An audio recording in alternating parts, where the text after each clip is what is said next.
Better believe it's Saturday morning, everybody. July the 12th, 2025. Something we have not done since we were lucky enough to get the Saturday morning show back.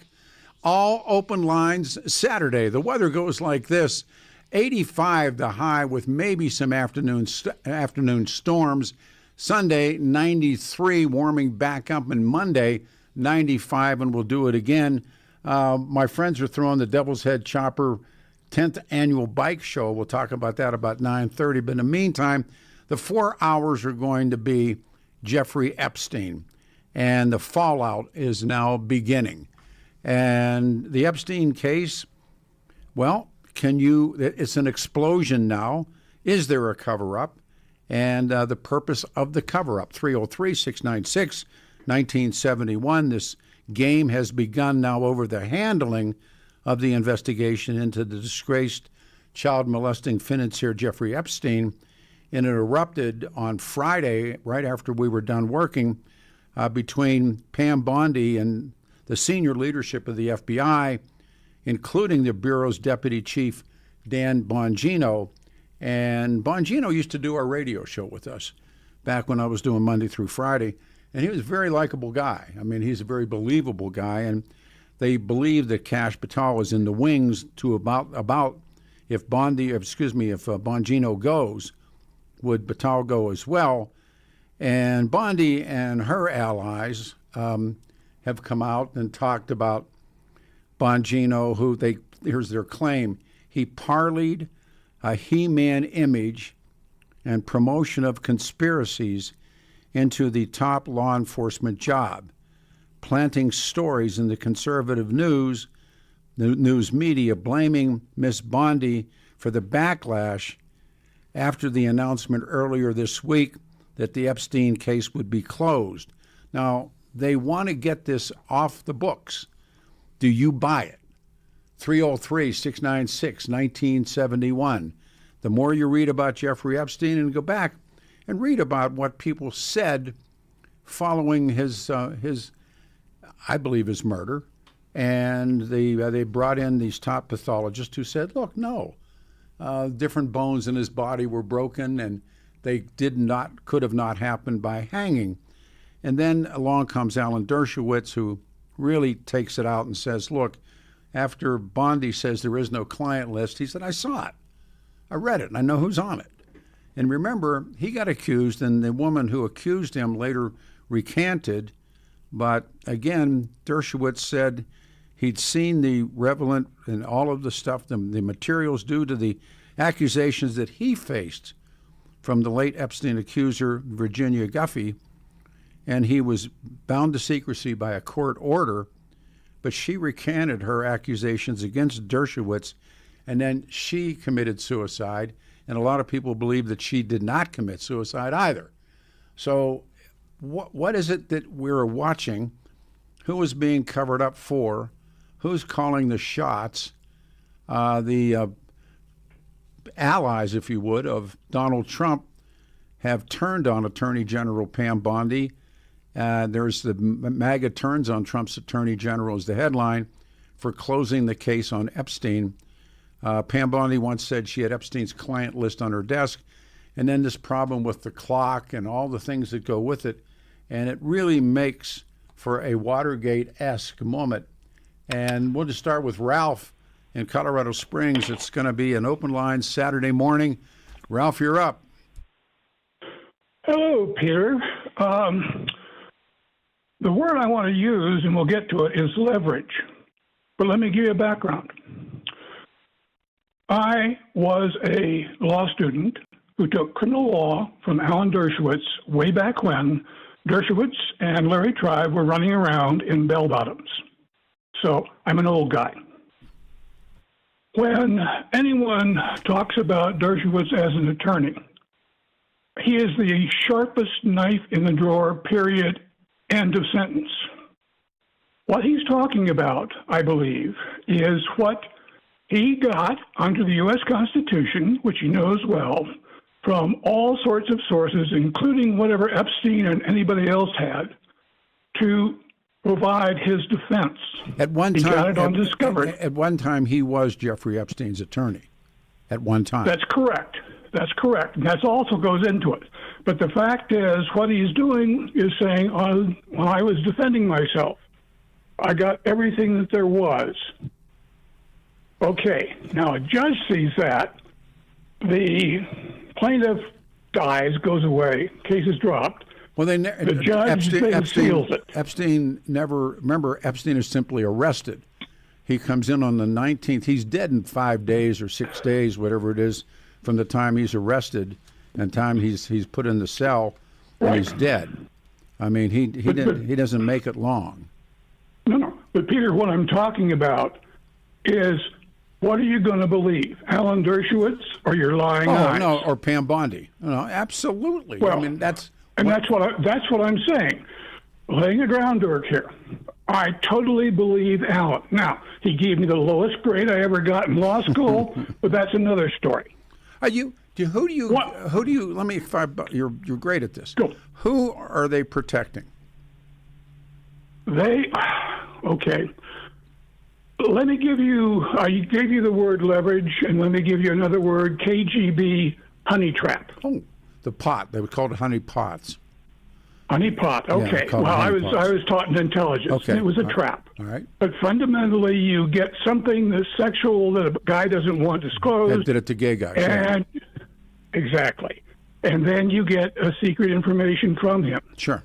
Then you put more pressure on him. You've got the original sex act. You've got what you've got from him. Got it on tape. He's dead. Well, he is your man. Remember the guy? Remember, this is again to interrupt. The guy who worked on the island. He said Epstein had cameras everywhere, not just bedrooms, but everywhere. So he's got Epstein. That's why another reason why Epstein had to be silenced. Okay, but Peter, remember, the cameras everywhere watching sex acts was something that Evita Peron started in Argentina. Well, actually, I think it was started way before then, but you're probably, you're right. But the cameras. Yeah, she did it. That's right. Yeah. She did do it. Yeah, and when I was inside, we got movies of Sukarno having sex with someone, not his wife. Yep. We showed them to the bunk. What did the bunk do? He looked through them very carefully and marked 3 or 4 and said, of those, I want enlargements. Yeah.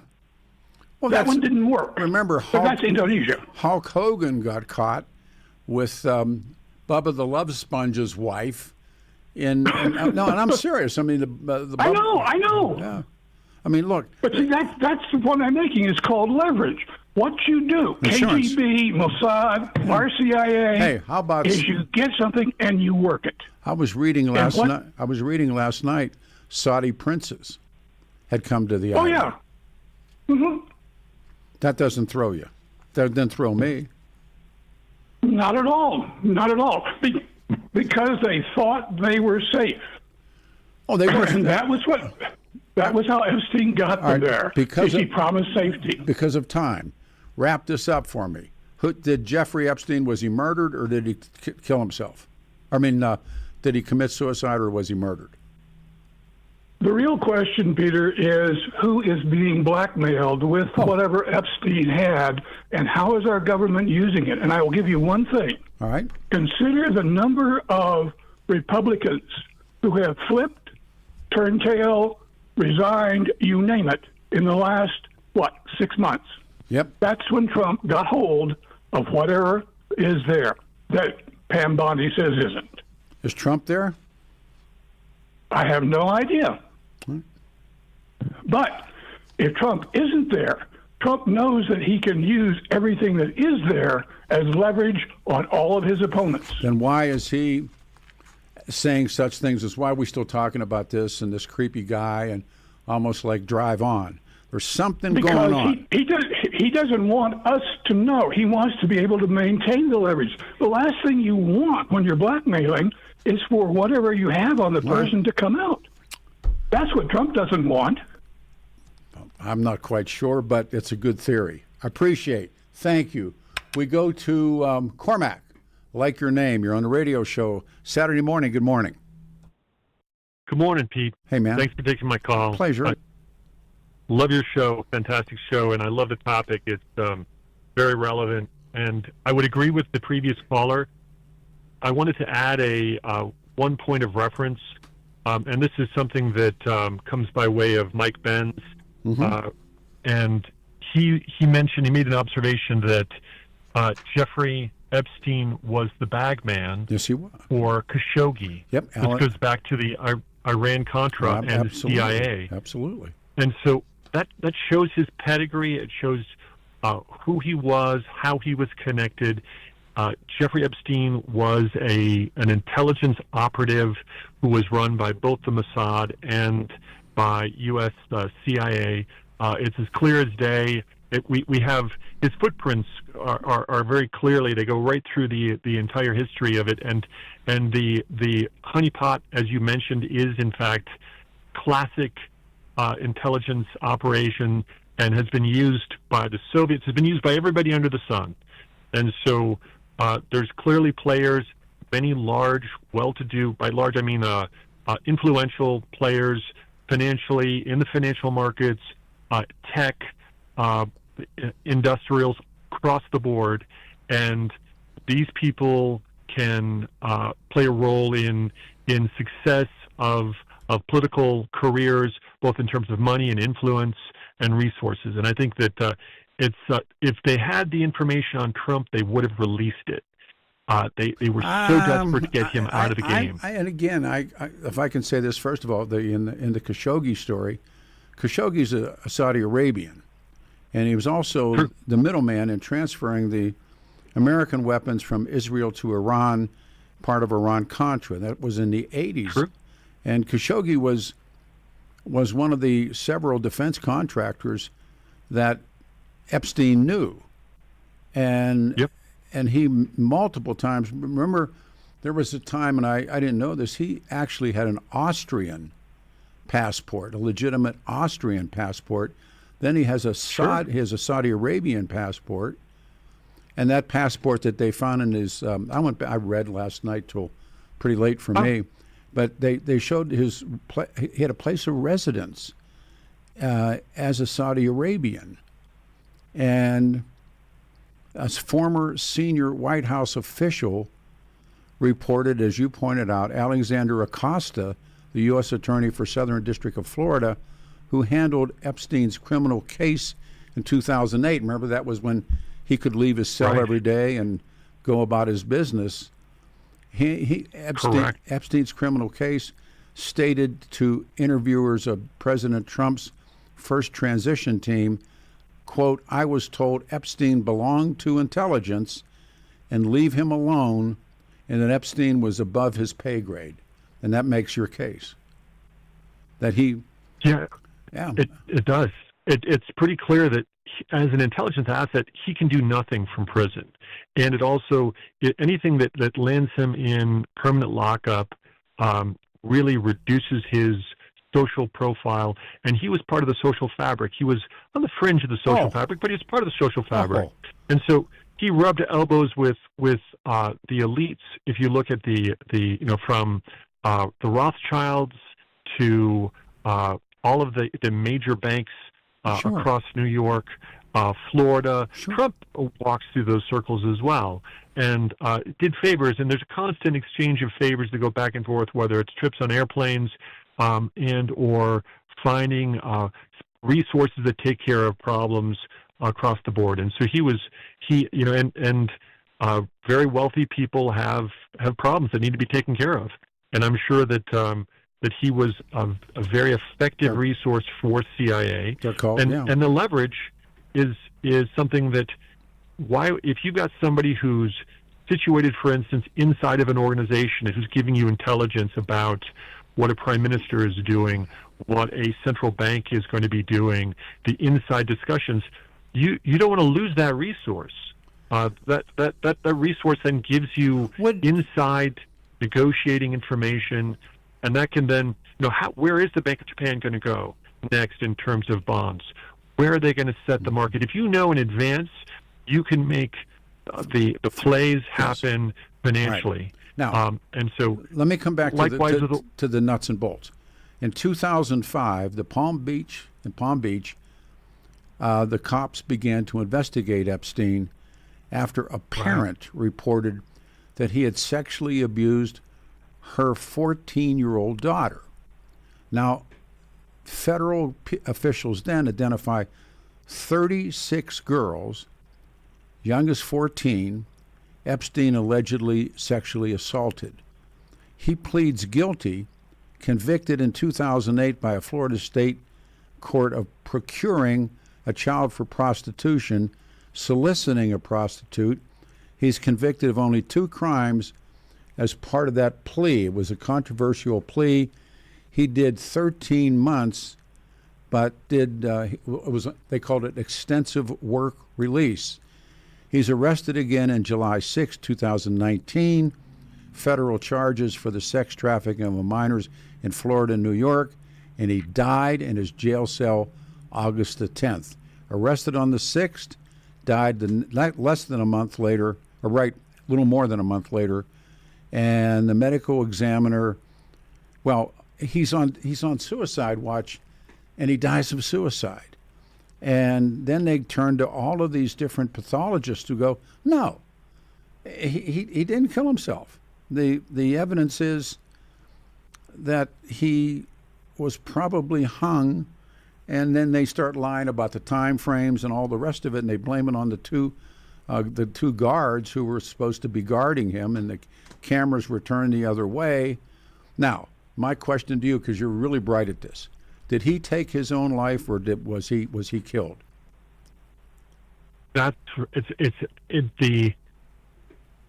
would say that the chances of him taking his own life was high, but in all probability, he was killed.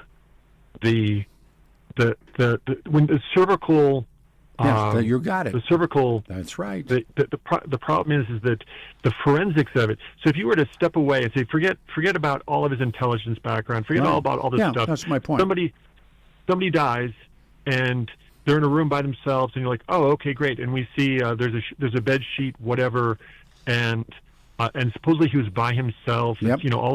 Forget all that stuff. But you just find a body, and you do an autopsy on that, and you find that this particular portion of his neck, the bones are snapped. That's right. That doesn't happen without direct force. Yeah. There's, so it doesn't happen unassisted. That's right. So the chances of that then of being a suicide are very, very, very low. And suddenly you're like, okay, that, and then you look at all the intelligence stuff where they didn't want this guy talking. This guy, he was not a hard man. He was not somebody who could do hard time. He was not somebody who this is a guy who lived a cushioned, entitled life. And if he runs his mouth in jail, who gets revealed? Well, and it was what was the line? He's a dead man walking, and he knew it. Right. And he knew exactly. it. And yeah. When I saw Cyril Wecht's report, and Wecht I got to know through the Ramsey insanity, Wecht said no, he didn't kill himself. And what you just said was in the reports. The bones. That's not how you die. I mean, when you hang yourself. No, I all right. So, final question to you. You're the great call. Who's he? If there is a cover-up, what are they covering up? Oh, it's what they're covering up is they're trying to prevent the client list and release of documents that would implicate all sorts of politicians, industrialists, and financiers. Love the call. What they're doing. Thank you. Open lines continue. There's one line open. I'm Peter Boyles. It is 710 KNUS. It'll be a very nice Saturday here across the Denver metro area. Your KNUS forecast keeps temperatures in the low to mid 80s. Can't rule out a couple of afternoon storms near 60 tonight. Going to be hot again, though, for your Sunday into Monday. Highs generally mid 90s, lows mid 60s, 80s to 90s for highs Tuesday, 70s to 80s for highs Wednesday. Weather presented by Colorado's Best Roofing. Has hail damaged your home or business? Colorado's Best Roofing offers expert hail damage assessment and assistance with insurance claims. Schedule your free inspection at roofingcolorado.com. Visit roofingcolorado.com today. I'm meteorologist Mark Huer in the 710 KNUS Weather Center.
Our lines are jammed. It's Saturday morning, July 12, 2025. 85 will be the high today, and the rain will hold off. Sunday, 93, and on Monday, it's going to be 95 degrees. I want to do this. He has become a very, very close friend, and this is the Devil's Head Chopper Saturday, July the 12th, 10th annual motorcycle show. And Brando was with me, who is the man. And you're already on site this morning. You're down at Todd's? That's correct. I am on location at Wide Open Saloon already, and we're getting set up for the bike show. Now, I'm going to enter my trike in the second show because of Brando. At 1 o'clock, I'm out the door on the trike, flying south, and we can get the bike cleaned up, right? We can get everybody cleaned up and ready to go. That's true. We've got a bike wash here, some pretty girls washing bikes, and we've got live music. We got food, we got beverages, of course, and lots of awards to hand out for the nicest bikes. How many bikes are going to enter? If you're a motorcycle geek, you got to go to this today. How many bikes are entered? Well, I don't really know because we do registration the day of the show, so it's kind of up in the air with whoever shows up. So you can still show up and register. Registration starts at 11, right, and you can register, obviously, up until Peter Boyles shows up and registers. It is. These things are, these guys are my life and my lifestyle. And this man is a good man, Brando and his family. And by the way, Lou will be there. Lou will make an appearance, will he not? Yes, Lou will be here, and he will be observable. The joke in the shop is his mechanics hate. Lou's our ace mechanic. And mechanics hate being watched. So we put up a sign that says no observing the Lou. But today and today only, he will be observable. And you can have your picture taken with Lou. You can, especially if you're a pretty girl. He will allow that for a small tip. That's right. He holds a record for being arrested in Sturgis more times than anybody else. So that's worthwhile, a picture. That's worthwhile. That absolutely. At least that I've seen. Yes. I'm sure there's others. But I tell you what, this is a fine man, and his business is called Devil's Head Chopper. They're just who they are. And it's the 10th annual bike show, thanks to Todd Hills. It's at the Wide Open Saloon. Give the address where it is, everything, and put it together, please. All righty. So the show kicks off at noon o'clock. It ends at 4. We're doing awards at 3. Wide Open Saloon is in Sedalia, right off of Highway 85, the main exit, or the main intersection here. I don't have the address handy, but Google does. So if you Google Wide Open Saloon, it'll tell you exactly how to get here. If you haven't been here before, because Wide Open Saloon is world famous amongst the biker community. And indeed it is. And Todd Hills and everybody's good to go, and you behaved yourself, and this is a rarity, and Yes. I'm going to try to not get arrested myself this year. And That's been 7 or 8 years. I'll see you at 1:30. Hold the gate. I'll be there, my boy. I love you. We'll save you a spot. Thanks. Appreciate you. Thanks, brother. All right, everybody. Let me do it. That was fun. Thank you. 303-696-1971 is our phone number, and we're talking about Jeffrey Epstein. Let's go. 2 weeks in a row. Bama. Man, hey, welcome back to the radio show. It's a Saturday. Good morning. Yes, sir. Thank you, and good morning. Good morning. You know, Peter, I've been always mad at the MAGA crowd because I thought these people, they were just nuts. But what I found out is they believe everything they say. It is unbelievable. MAGA is really having a hard time right now. They're turning on the Attorney General. Yeah, I believe these people, they were just crazy, but they did believe it. And belief is everything. Everything. When during the campaign, they were saying, oh, we're going to release all the files. We're going to drain the swamp. Now they found out the swamp is filled with creatures from home. Well, is this part of the swamp? Is Jeffrey Epstein and all of his friends and colleagues and associates and people who he put in bed with girls as young as 14? How powerful do you think the British royal family is? Oh, my God. Yeah. Look, the British royal family, the MI6, all of it inside. Yes. I mean, how powerful It was Prince Andrew dead bang caught, and he's disappeared. But how powerful, and this is, the Queen was alive then. How powerful do you think the British royal family was when Prince Andrew, his picture appears with a little girl? I mean, they are part of the group that run the show. Yeah. They are part of it. You think if Bill Clinton or Obama or Biden, if they were on those files, you don't think they're gonna say nothing happened? No. Clinton's on it. Clinton's on it. Yeah, I know. He was a frequent flyer. I believe he's in there, but there are some bigger fish too inside, and those bigger fish, they are from home. This is why they want to just put that foot on it. Nothing never happened. How about the Saudi princes? Do you think there are Saudi princes on that list?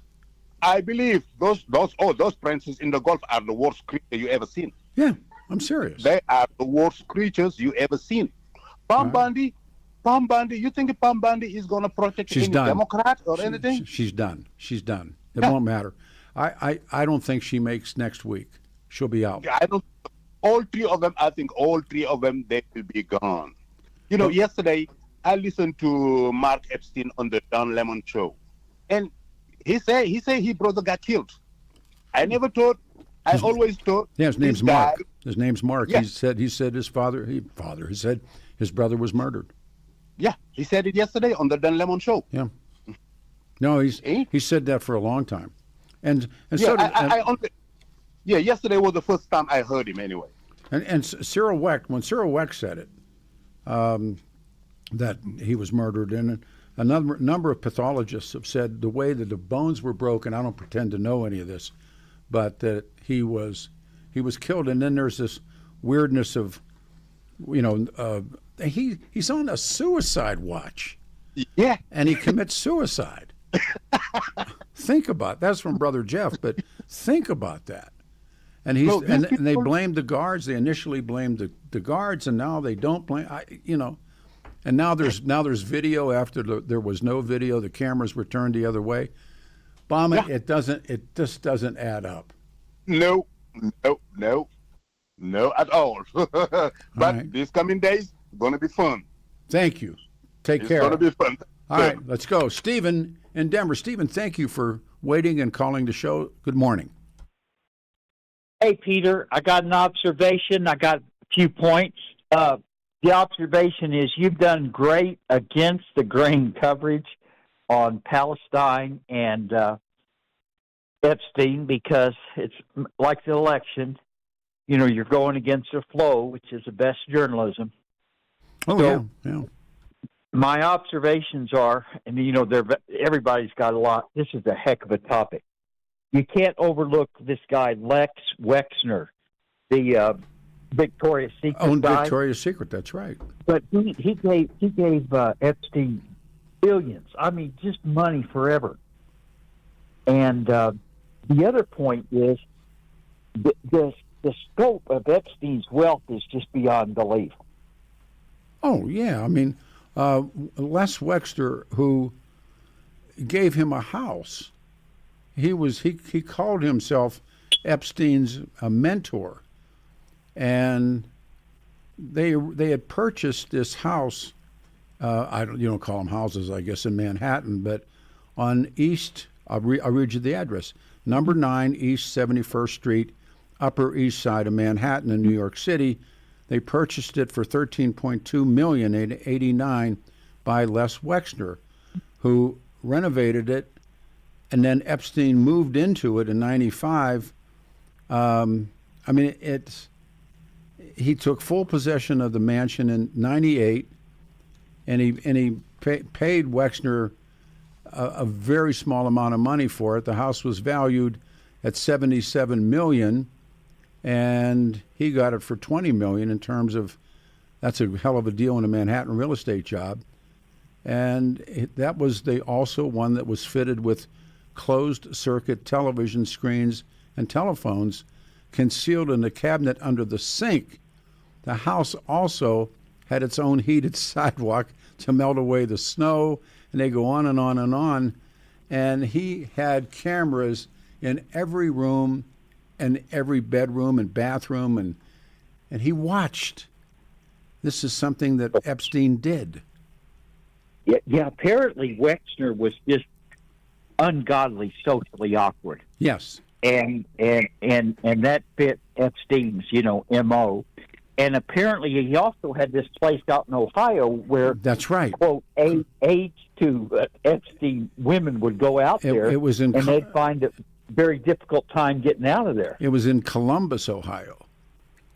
And Epstein, Wexner marries and moves with his wife to Columbus, Ohio. And that's the house that you're talking about. So, Jesus Christ. all right, so no, you just said what I feel. Now, so here are my questions. Do you, the Watergate questions. Do you believe there's a conspiracy and a cover-up? 100%, yes. Who are they covering up for, and what are they covering up for? They're covering up for like all the callers, and I've talked about, you've talked, politicians, important people in politics, in international circles. And, rumors sometimes become true. But for years, I've always heard this, and it went in one ear and out the other. It was, the CIA and Mossad are protecting him. It was just it was like the sun comes up, the sun goes down. Yep. And so I just think they're just protecting significant international players and international politicians. The game Epstein, to handle Epstein's case, maybe that's the best way to say it. And I don't think Pam Bondi has next week. I think she's gone. She has to go. But unless she knows stuff too. And imagine how dangerous she would be if they kick her loose. And imagine how dangerous Dan Bongino will be if he quits because they did not kick her loose. And then people believe that Kash Patel will go as well. And I've listened to all your coverage. I've listened to every minute. And the best point, the one that puts a nail on the coffin, is that coverage of, oh my God, the civil rights lawyer. It's, the guy. Dershowitz?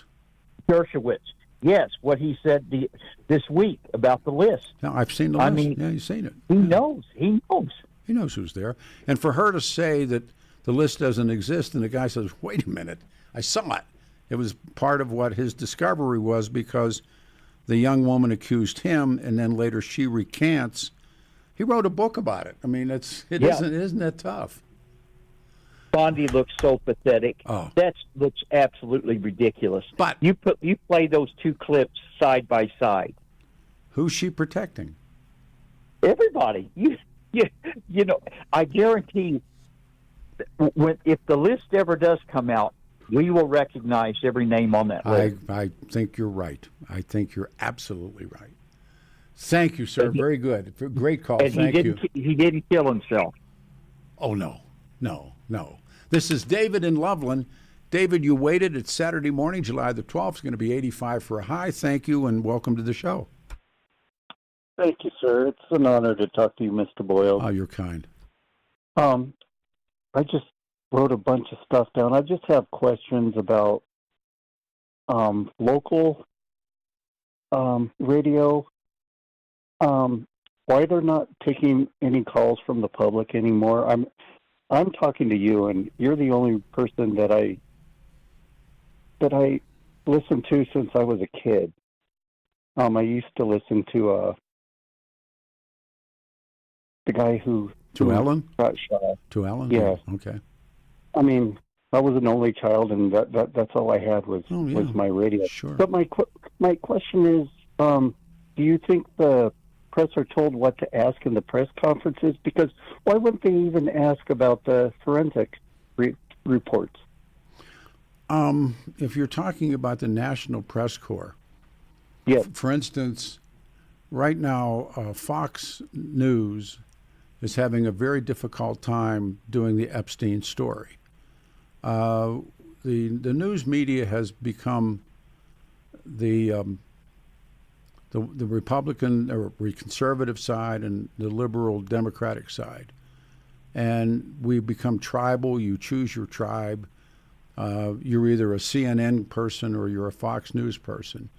You're either this guy or that guy, and it's. Let me look. I got a break coming. Can I put you on hold, David, so we can have time and talk? Yeah, put David up on hold.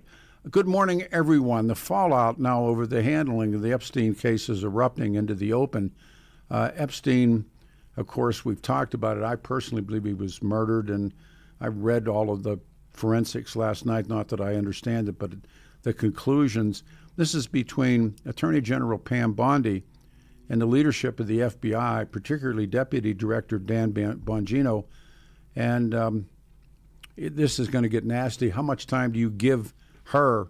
But who is she really laying down for? Who's she protecting? 85 the high. Stay here.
It is a Saturday, July the 12th, 2025. I'm Peter Boyles. Lines are jammed. Few maybe afternoon storms, but 85 the high, 93 Sunday, 95 on Monday. Before we go back to the phones, about Dan Kaplis, my guy, and Danny suggests that you choose an attorney who shares your values when you get in a jam, and because who you choose to represent you in an injury case says so much about you.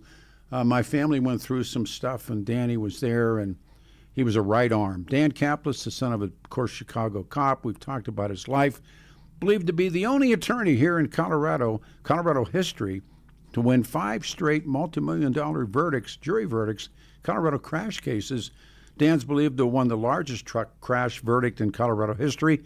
A good man, a good friend. Dan, official law partner now, the law firm of the Nuggets and the Avalanche, Dan Kaplis Law. Serious firm for serious cases, righteous cases. If you're in a jam, you need help, make that first call, 303-770-5551, 303-770-5551, or hit Kaplis Law, CAPLIS Law.com. We go back, and David waited. David, you're back up on the show. Good morning. Good morning, sir. So go ahead. The last thing I wanted to talk about was I attended one of your roundtables with Caldera, April Zesba. Do you think that would ever come back? Boy, that's a great question. They used to build those as the battle of the talk show host or words to that effect. And the last one that they did was at the Ellie Calkins Center, and I won't discuss what happened, but it really got off the leash.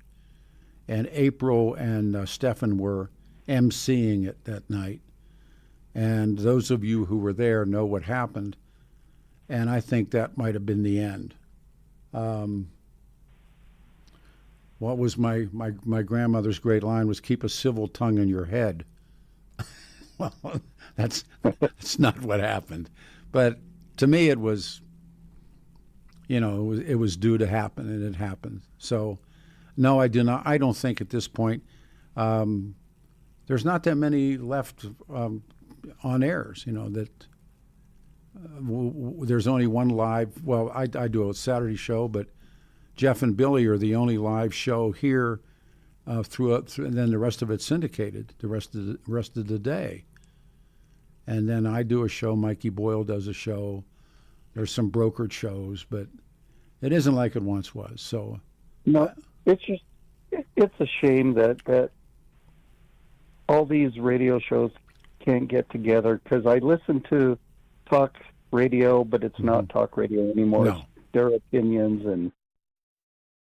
Well, it's like not taking calls, but just, the whole thing has gotten away from it. But maybe Saturday morning we can still blow it out and rip it up and see what happens next. But that's why I listen to you. Well, you're kind. It's an honor. Thank you, sir. Thank you, sir. You be safe. All right, let's go to long distance in Wyoming. This is Mary. Mary, you're on the show. It's Saturday morning. Thank you. Good morning. Can you hear me? Yes, ma'am. Okay.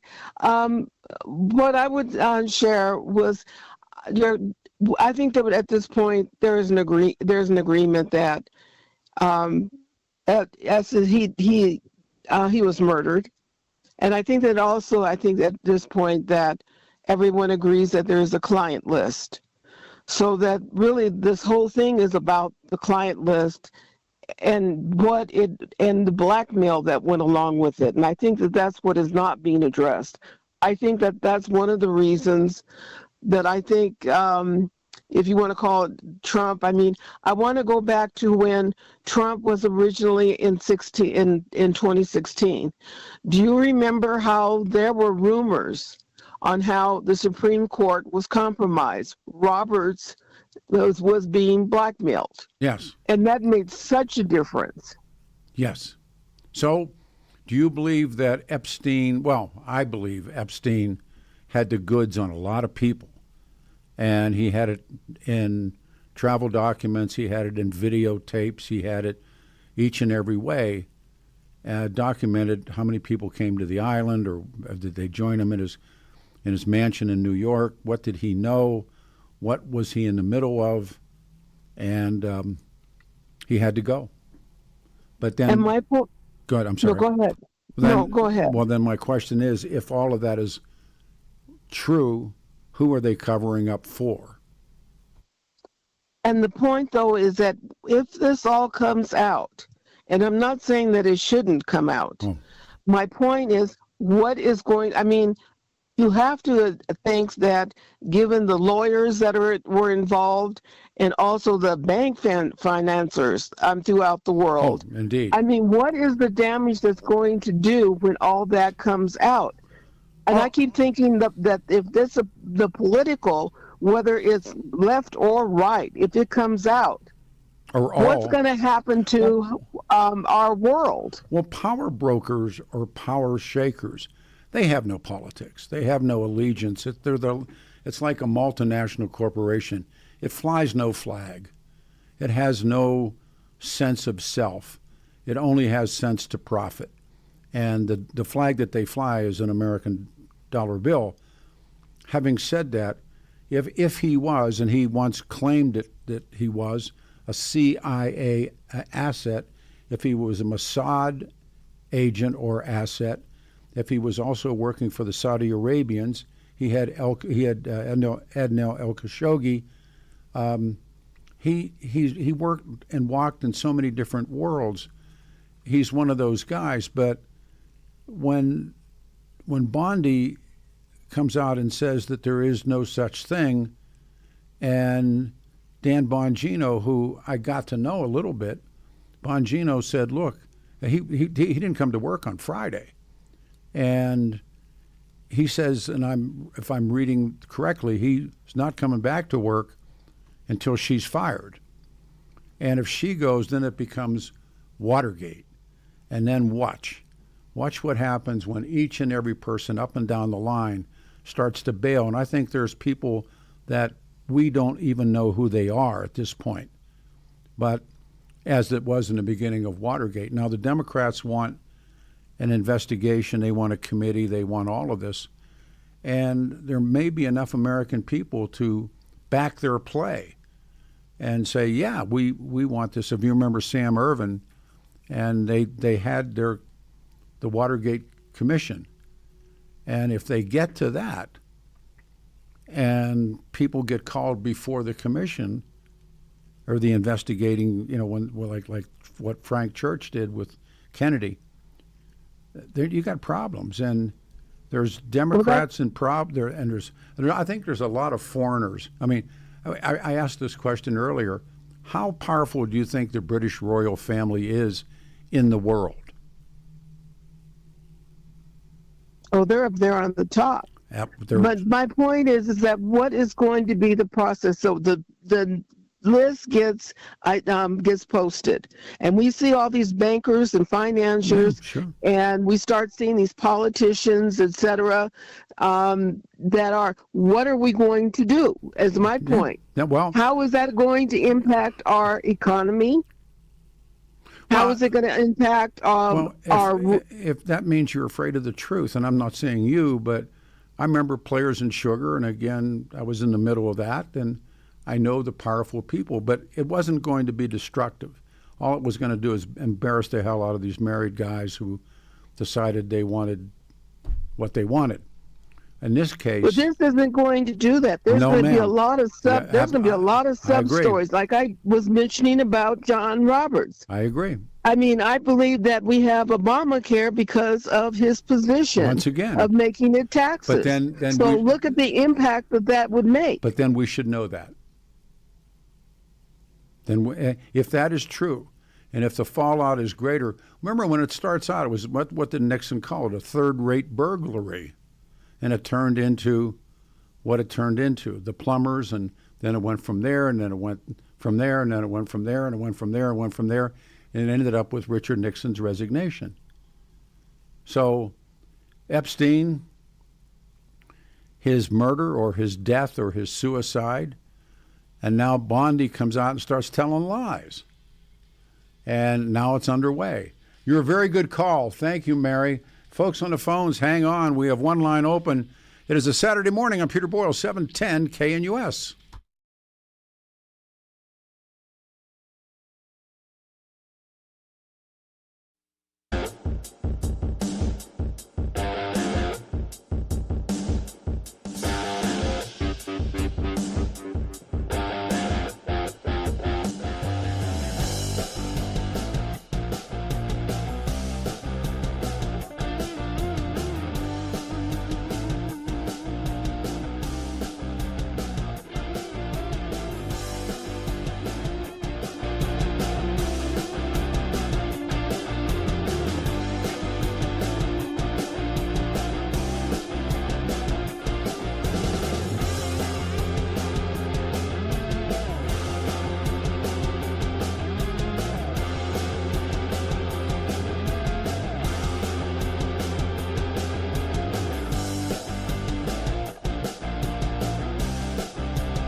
The voice of Ric Flair, my idols, Rick Slick Rick. Saturday morning, July the 12th, 2025.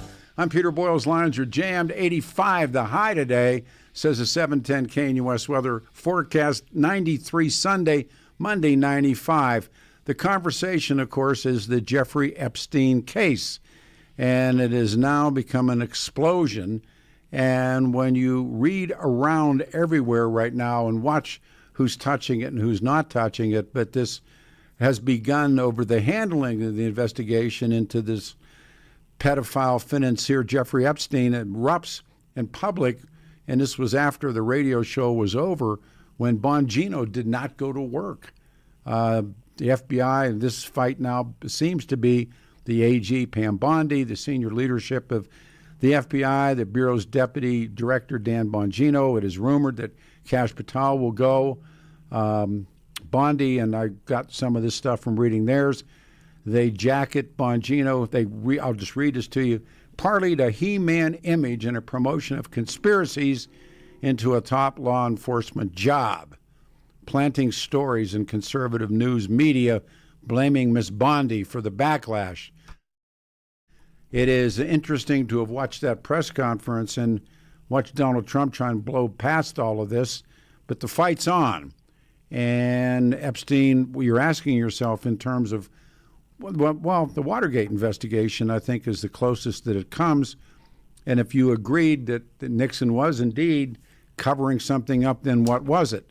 So in the Epstein case, now that this major explosion, is there a cover-up? And if it is being covered up, then what is being covered up? The one thing that takes her out of the box or knocks her out of the box is that Harvard law professor Alan Dershowitz has come out and said, look, I've seen the list, because he was accused, and then the young woman who accused him recanted. But I'll just quote Alan Dershowitz. Documents are being suppressed to protect individuals. I know the names of the individuals. I know why they're being suppressed. I know who's suppressing them, but I'm bound by confidentiality. I know the names of the people whose files are being suppressed in order to protect them, and it's wrong. And he's with Sean Spicer. Spicer asks if people on the list are politicians and business leaders. He replies, they're everything. So, 303-696-1971 with jam lines. We go to Mary in Arvada. Mary, it's Saturday morning. Thanks for coming on the show. Hey Pete. I look forward to listening to you every Saturday, so thank you for taking my call. Thank you. And I'm wondering if we can get off Epstein, and I'd like to know who is the one-eyed man, the blind man on your promo. Me. You? Yeah, me. And then if we could have some more Bob Lee stories. Oh, you know what? Okay, any other morning, I would be glad to do Bob Lee. He was my mentor, and without Bob Lee, I would not be sitting here without Bob Lee. And then to the final question is just, what did you have a spiritual experience to make you go sober? After Alan Berg was murdered, I knew I was done. I was through, and I had to change my life. I don't know if you can call it spiritual, as more as it was just reality, practical sense of I've gone too far. And Alan, who was sober, Alan was alcoholic and sober, had sat me down, got in directly into my face about my drug and alcohol abuse less than a month before he was killed. So, and it was just time. I mean, if it was me and you sitting in a room, I could give you an hour, but it was the best thing that ever happened to me. And end of story. End of story. And maybe that's the final gift that Alan gave you. Maybe. I was in big trouble. And so why do you call yourself though the one-eyed man? Well, the line comes from that, among the blind, the one-eyed man is king. It's a very old meaning that if everybody else is stupid, all you have to do is be a little smart. Among the blind, the one-eyed man is king, and it comes out of that song, and Billy actually put that together. Billy Thorpe did. That was a Billy Thorpe idea. Wow, and I just admire that you read so much, because kids nowadays just push buttons. And it sounds like you do real reading, not audio books. No, I read, but I got a lot of time off now, so I can. Yeah. I can well, pursue. at any rate, I won't. I really enjoy your show. Well, you're the very one kind. that I listen to. Thank you, Thanks. Ma'am. Okay. Thank Bye-bye. you. All right. Bye. All right. We go here. We go to. Is it Don? Don, you're on a radio show. It's Saturday morning, and thank you. Hey, good morning, Peter. I enjoyed your fill-in week. I listened to it for the most part. Thank you. And here's the thing. I mean, I'm with you on Epstein, but I did want to talk about my feelings on talk radio. And Sure, I know some of the old school ones miss the fact that people take calls, and I'm happy for those who take the calls. But at the same time, I'm adapting to the newer concepts. I mean, iHeart, most of their people on the air prefer not to do that or use the voice messaging and texting and all that, and I do utilize those. And there's some other talk programs that don't take calls that I've also enjoyed, and heck, even sports talk has gone in that direction. So I'm kind of getting used to that and adapting to the way technology is going and how the audience is relating. I mean, I'm not saying that all shows should do away with callers, but I mean, but I think I'll admit, most of the time I usually listen to Michael Brown on KHOW. Mm-hmm. I mean, and that's one of the concepts that's work. I mean, Mandy Connell doesn't take calls anymore. You've talked to her a couple of times. She doesn't take calls? I thought she did. Not anymore. Really? Just text messages and just the text messages. No. I didn't know that. All right. So and neither does Ross Kaminsky. So I don't know if that's an idea for management or or whatever. But I've been used to the idea. It does make the show go faster. But it's called talk radio because callers call in and talk to you. I don't know. Yeah, but a lot of people in the business say that you don't let them overtake you. And I mean, well, you don't have to. And what you're doing is great. I mean, like I said, sports talk is going that direction too. Well, I'm not just focusing on text messages. It's different styles, but go ahead. Yeah. So I like it all. I mean, I like spoken word. As older I get, and the music that I prefer is not being played on the radio. I like the spoken word content programming on the radio. Yeah. And I think 1A, I listened to an hour of it, and while they take calls, I think they just do replays and all of that. I don't think they take them live.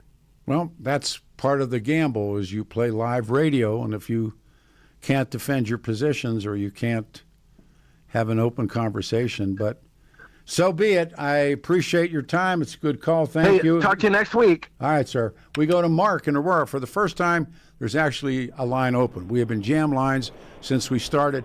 Hey, Mark, thanks for waiting. You're on a radio show Saturday. Thanks, man. Good morning. Well, thank you. I guess I want to comment about Jeffrey Epstein. And I think it's kind of bipartisan who's on this list. I think it's what Dershowitz says. It's everyone. Everybody. But what's so curious to me is how much this stuff cost and how were they paying? Well, they weren't. Were shareholders paying for a CEO to visit the island? No, he took them. That was part of the gimmick. Is you didn't pay. You were select. I brought this up. If you when we did Players and Sugar, I don't know if you remember that, but it was the bordellos, the houses of prostitution. I got to know Scotty. Mm-hmm. You and I could have not walked up to the door at, like for instance, he had a place it's called the Ballpark Lofts in downtown. He had I want to have this come out right, but he had a. He had a reverse lookup on the number and everything. They had to be able to call you back. Well, but it wasn't where you and I could come up and knock on the door. They had to know you. They did Dun and Brad's. They knew phone numbers. They knew they had a client list, and so did Jeffrey Epstein. But it was different because when you went to Players and Sugar, you paid, and he told me there's only two ways they had a when you use the credit card and you got a phony. ATM? No, you got a phony. You got a phony cover on it. They switched the merchant. Right. So when you used your credit card for an evening at Players and Sugar, it came out, like you were buying dinner, or you were doing something that you weren't doing, or cash. He said there was never he never took a check. Wouldn't take a check because And if it was just me and you sitting in the room, I would tell you a story that he told me about taking a check, but no, and we could have not gone there. We could have not knocked on the door and said, "Hey, we're here." They had to know you. Epstein flew. But still, let me finish. Epstein took these people he took these powerful men to the island didn't cost him a dime. How can you provide something for free? Cash, grass, or behind. I know. No one rides for free. Nobody rides free. You're absolutely right. But that's universal. But he also was fabulously wealthy. These were his friends, and he got something on them now. Remember that according to the guy that was doing the work for him on the island, he had cameras everywhere. He had the deeds, if you would. He had the receipts of who came to the island. Now, I go back to that, and I've used it too many times. You go to the dentist. The dentist says, open wide. You open wide. Sure. You put your hand on the inside of his leg. He said, what are you doing? You say, we're not going to hurt each other. And it was insurance. It was an insurance policy. When Scotty Ewing walked, how do you think Scotty Ewing walked? Well, I get it that he has something on him, but at the same time, Scotty Ewing couldn't take a favor and go buy a steak with it. No, but he wasn't doing that. When it got down to it, when he did one radio show in the city for 2 hours, and it was mine. And I've told the story many times. Right. They tried to stop me from doing that show. He was the hottest get in the city with Scotty Ewing. He ran Players and Sugar. He agreed to come in and do my radio show, KHOW's morning show. When I got to work that morning, in the studio, sitting and waiting, was one of the management team, and we had heated arguments the night before. I threatened to quit. I said, "You mean I can't?" What was he afraid of? Well, what was your management afraid of? What I believe, not what I know, but what I believe was the pressure that was being put on them by advertisers, by some of the wealthy characters who themselves had gone to Players and Sugar as customers, as Johns, and they didn't want any of that out. And I'll tell you this story. This is a true story. At the time, I got to be hesitant here. At the time, the Denver cops were cracking down on motorcycle pipes, and we had VU meters, and the Denver motorcycle cops, the VU wasn't too much different than what the guys had. And anyhow, but it was one bar in particular, that on Sunday night, these guys are throwing fire down on the fence. And I understand. I mean, I thought, so we went through this whole thing. So there was a place called Avalanche Harley Davidson, was out on West Colfax. So there were these guys called the Fistel brothers, wonderful, wonderful guys. And they rigged up a sound system. And we said to the bikers, come get your pipes, pipe noise. And it was on a Saturday. I didn't work on Saturdays then. I worked Monday through Friday. And we must have had, honest to God, 200 people, 200 guys out there. And it was kind of a cold day, and they're testing the pipes, and more guys are coming. And it's like where we're going today. These are my guys. A Mercedes-Benz pulled up on West Colfax, and a guy got out. and I knew him, and I knew his wife, and I knew about his kids. And he said, "Can you walk with me?" And I was taken back. I was going like, "This is like, why are you here? Like you're not in leather, And we walked down Colfax towards the city, and he put his arm on my back. I'm telling you, and he said, "Peter," and I knew the guy, knew him well. He said, "I'm on the list." And I was going through a divorce that was so hard for me, and I knew that if I let those names go, what was going to happen to little kids, what was going to happen to people all over the city. And so, not that the only one name that was ever came out, and it was Scotty gave the name, but I made a decision on that day that I wasn't going to burn anybody, because as far as I was concerned, the only people I would have burned politicians. Yeah, but you're not responsible for their actions. They're responsible for their own actions. They did it, and that's the way it is. But let me put the caveat.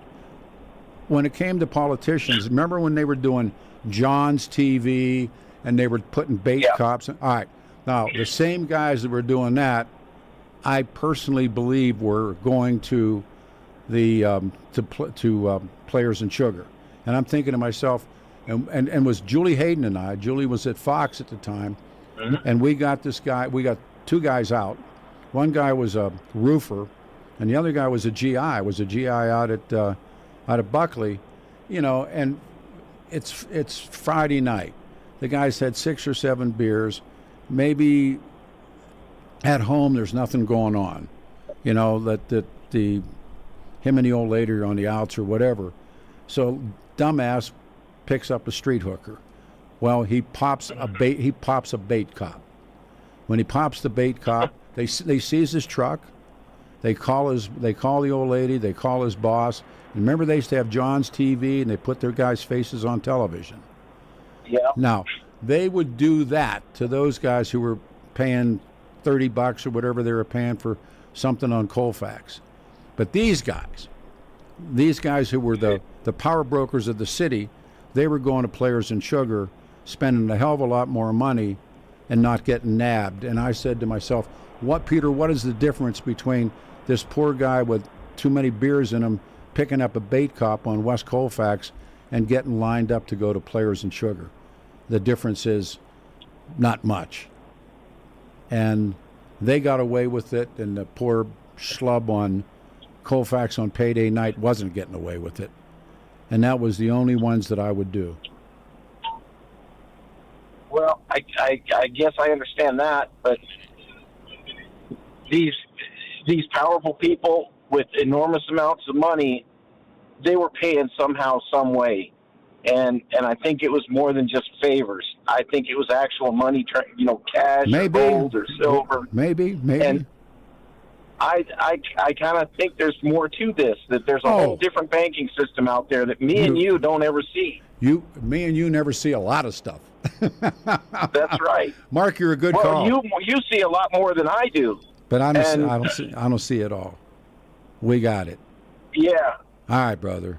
Thanks. All right, 303-696-1971 lines are open. And the Epstein case. And is there a cover-up, question mark? If so, who are they covering up for?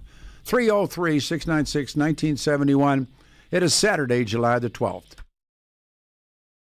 It'll be a very nice Saturday here across the Denver metro area. Your KNUS forecast keeps temperatures in the low to mid 80s. Can't rule out a couple of afternoon storms near 60 tonight. Going to be hot again, though, for your Sunday to Monday. Highs generally mid 90s, lows mid 60s, 80s to 90s for highs Tuesday, 70s to 80s for highs Wednesday. Weather presented by Colorado's Best Roofing. Has hail damaged your home or business? Colorado's Best Roofing offers expert hail damage assessment and assistance with insurance claims. Schedule your free inspection at roofingcolorado.com. Visit roofingcolorado.com today. I'm meteorologist Mark Huer in the 710 KNUS Weather Center.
Saturday morning with a special caller coming up. July 12, 2025, 710 KNUS. Mustang Sally, Wicked, Wilson Pickett, 85 and 93 tomorrow. And I just talked with Vinny Terranova, the king of swing, and he's talking about David Ellis. We lived in the same building as David did in New York growing up. You've heard me talk about taking your valuables to David Ellis Jewelers to get a fortune in cash and to secure an appraisal from David for all the valuables that are tucked away in your home. It's still true. And seeing David, just in case you don't have a Rolex watch, rare coins, or a silver tea set, see David Ellis for all your most meaningful gift-giving occasions. David Ellis Jewelers, the right item, the right price, special people that mean the most. An antique watch, an emerald pendant, a gold necklace, a diamond ring. He is the man. Trusted jeweler, been buying precious metals and antiques in Colorado for decades. Dazzling cases filled with hundreds of new and used pieces your loved ones will treasure. Buying or selling, David Ellis Jewelers. See for yourself. Look for the black awning on the corner of 3rd and Clayton and Cherry Creek. Explore DavidEllisJewelry.com. Call David Ellis, my friend David Ellis, 303-322-8779. He's there now. Tell David that Peter Boyles sent you. Without further ado, ladies and gentlemen, a guy saved my life. He is the heart surgeon, Kevin Miller. Dr. Miller, it's good to see your name come up on the screen. Good morning.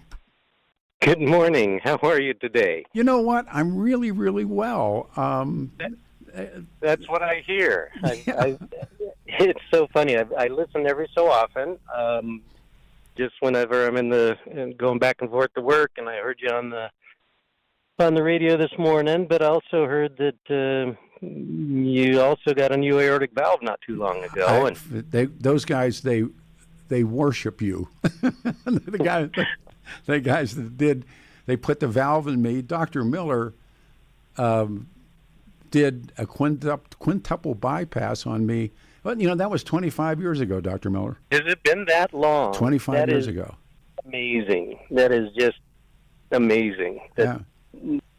You're doing so well. I love to hear it. I got to tell. This is a story, true story. It's about Dr. Miller's wife went with me when we went backstage, and I'm sure she's told the story. Over and over. When we have one state, one book, and Bill Owens and I, and we chose Pete Hamill's Snow in August, and so here's backstage, and Dr. Miller's wife wanted to go along, and I said, I'd do anything for Dr. Miller. He saved my life. And so she went, and there was Bill Owens, Danny Hopkins, the two state patrolmen that were the bodyguards for Bill Owens, Mrs. Miller, myself, and Pete Hamill. We flew Pete Hamill into Denver, and we're sitting at this table waiting to go on, and Pete Hamill had dated Jackie Kennedy after the assassination. And I said to Pete Hamill, I said, can I ask you something? And I got along real well with Pete Hamill. And he said, sure, go ahead. And I said, what did Mrs. Kennedy believe who killed her husband? And he didn't even blink. He just said, the conspiracy. Yes. And your wife was sitting there with me, and I heard Pete Hamill say it. And yep, and she tells that story all the time, true. The time, and especially with all this stuff lately coming out about the releasing all the information as much as they will release. You never know if they'll get in the full story. I don't think you did. I don't think I don't think you do. Yeah, no. And I remember Hamill talking about it, and I remember Bill Owens sitting there, and of course your wife was there, and I said, and then now it's come out in some of the later books. Bobby Kennedy believed it, and now look at his son, RFK Jr. He comes right out and says it. He said they killed my uncle, and then they killed my dad. Oh, absolutely, and they continue to try to kill folks. Yeah, I don't want to drag you into this unless I will, but the Epstein case, and I'm reading last night. I'm reading all this pathology that I don't understand, but Cyril Wecht, who I got to know during the Ramseys, and yes. They said no. They said there was no way that the bones in his neck that were broken, and I don't pretend to understand any of that, but it didn't add up to hanging himself. Yeah, as much as I know, typically with hangings, the larynx, the only bone that gets broken is the hyoid bone, which is your voice box bone. Not unless you drop from a long ways, like the gallows. Right. That's why they used to put weights on their legs to make them weigh more, so then they did drop, it would break their neck. But if you're just hanging yourself from a towel or a sheet from the top bed of a bunk bed, even I question that. This is a good one. We need to go to dinner. I'm going to do this. I would love that. Here's what we'll do. Doctor, can I, when I put you on hold, or if you would, put the doctor on hold, get a phone number. I'll call you right after the show's over. And we'll see. Can we do that? Let's do that. Oh, let's do that. I've been wanting to reach out and talk to you and just catch up. Doctor, this is heart surgeon extraordinaire, Dr. Kevin Miller, who saved me 25 years ago. And yeah, well, let's go to dinner. So if you would you put Dr. Miller on and say hi to your wife and everybody and the kids, and I'll talk to you. I'll talk to you today. Absolutely. Thank you, sir. Absolutely. Thank you. All right. 303-696-1971. Let me see. We go to the wall. The young women are only part of the story. The real story is that Epstein did with the money. He was a money launderer for world leaders. Who do you think? Well, why do you think no one does anything about illegal drugs? Well, yeah. I mean, there's all these questions. So let me do this. Let's reset. It is a Saturday morning. 85 will be the high today. Lines are open. All open lines Saturday. We've been jammed. And if you were trying to get on and couldn't get on because you got a busy, pick up the phone and dial now. So I'm reading last night on August the 11th, an autopsy was performed, and the way that the state presents it is that Epstein had thrown himself off the cell's top bunk, and they're trying to explain this damage. And the bones broken in Epstein's neck were the hyoid bone. Such breaks of that bone can occur from those who hang themselves, as the doctor just said, from height, jumping from a chair onto the rope, but are more common. It goes on. And in steps forensic pathologist Cyril Wecht, who I got to know during the Ramseys. He said, look, the hanging by leaning forward could not result in the broken cervical bones. His brother goes on to say, no, they killed my brother. Medical examiners, the Epstein defense lawyers, they are not satisfied with the conclusion of the cause of his death. The view of the camera footage near his cell, which is all now changed. Remember, and that stuff just doesn't add up. Oh man, here's a long distance. We're in Alaska. This is Jeff in Alaska. Hey, Jeff, thanks, and good morning and welcome. Morning, Pete. Good to hear you. Thank you, sir. I got a theory on Epstein. He was sort of an NGO for governments worldwide. Yep. He was a tool. That somebody's not. We've got these people in power that they go in and they're going to do all this great stuff that's against the establishment. They're not towing the line. Or are they? Or rather, they Epstein him. Let me stick this one in. Are they the establishment? Yeah. Yeah. Yeah. If you're not towing the line, they Epstein you. Yeah. I mean, there's a theory out there, this not a young woman, she's 41 now, the Epstein victim that came forward, her picture was the one taken with Prince Andrew. And she allegedly committed suicide. And these people say, there's no way she killed herself. No, I'm just, right. I'm so deep diving this story now that there's no way that she took her own life. She was a very powerful young woman. She was 41 when she was a kid. I think she was 15 when she was being passed around with these powerful characters on that island. And there's a picture of her with Andrew.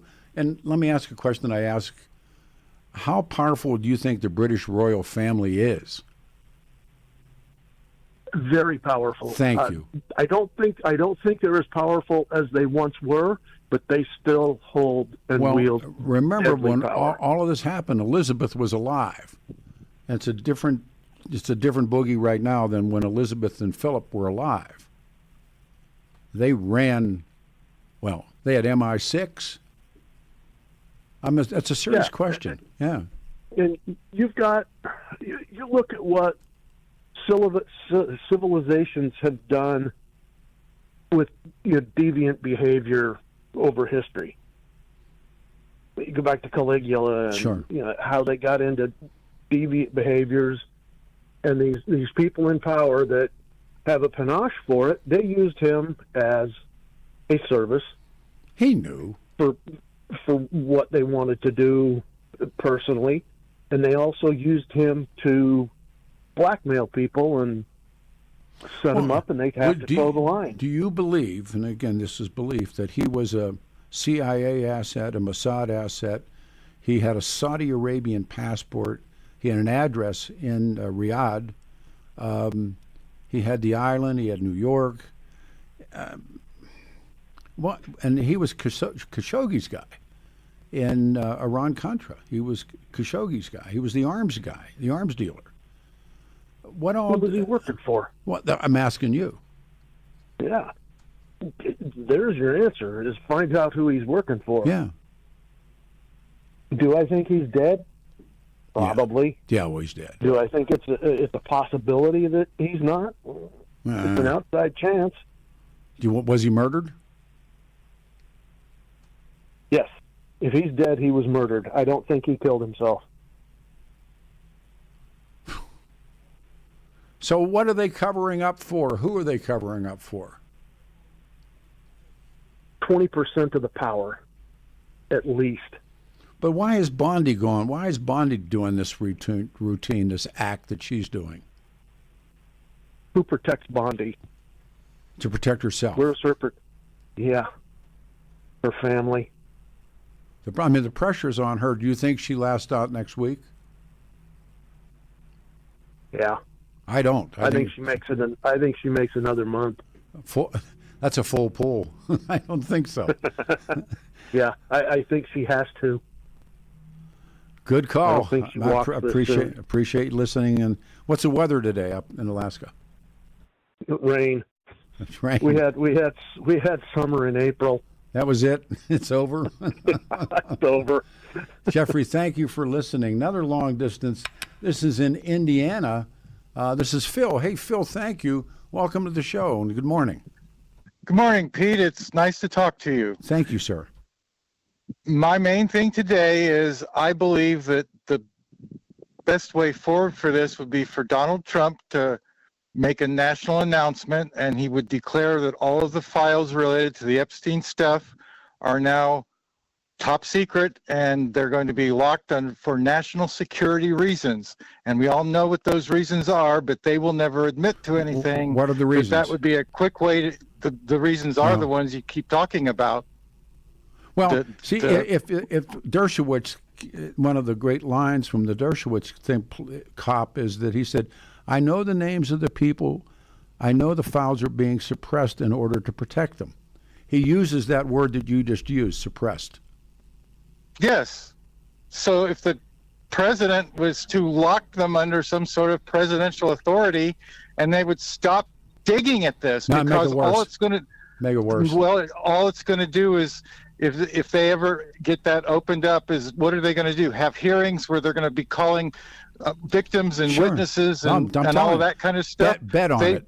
That will just destroy this country. And we're already in enough of a mess, and this is just more negativity and darkness that just obsesses everybody. But again, bet on that, because the Democrats are already calling they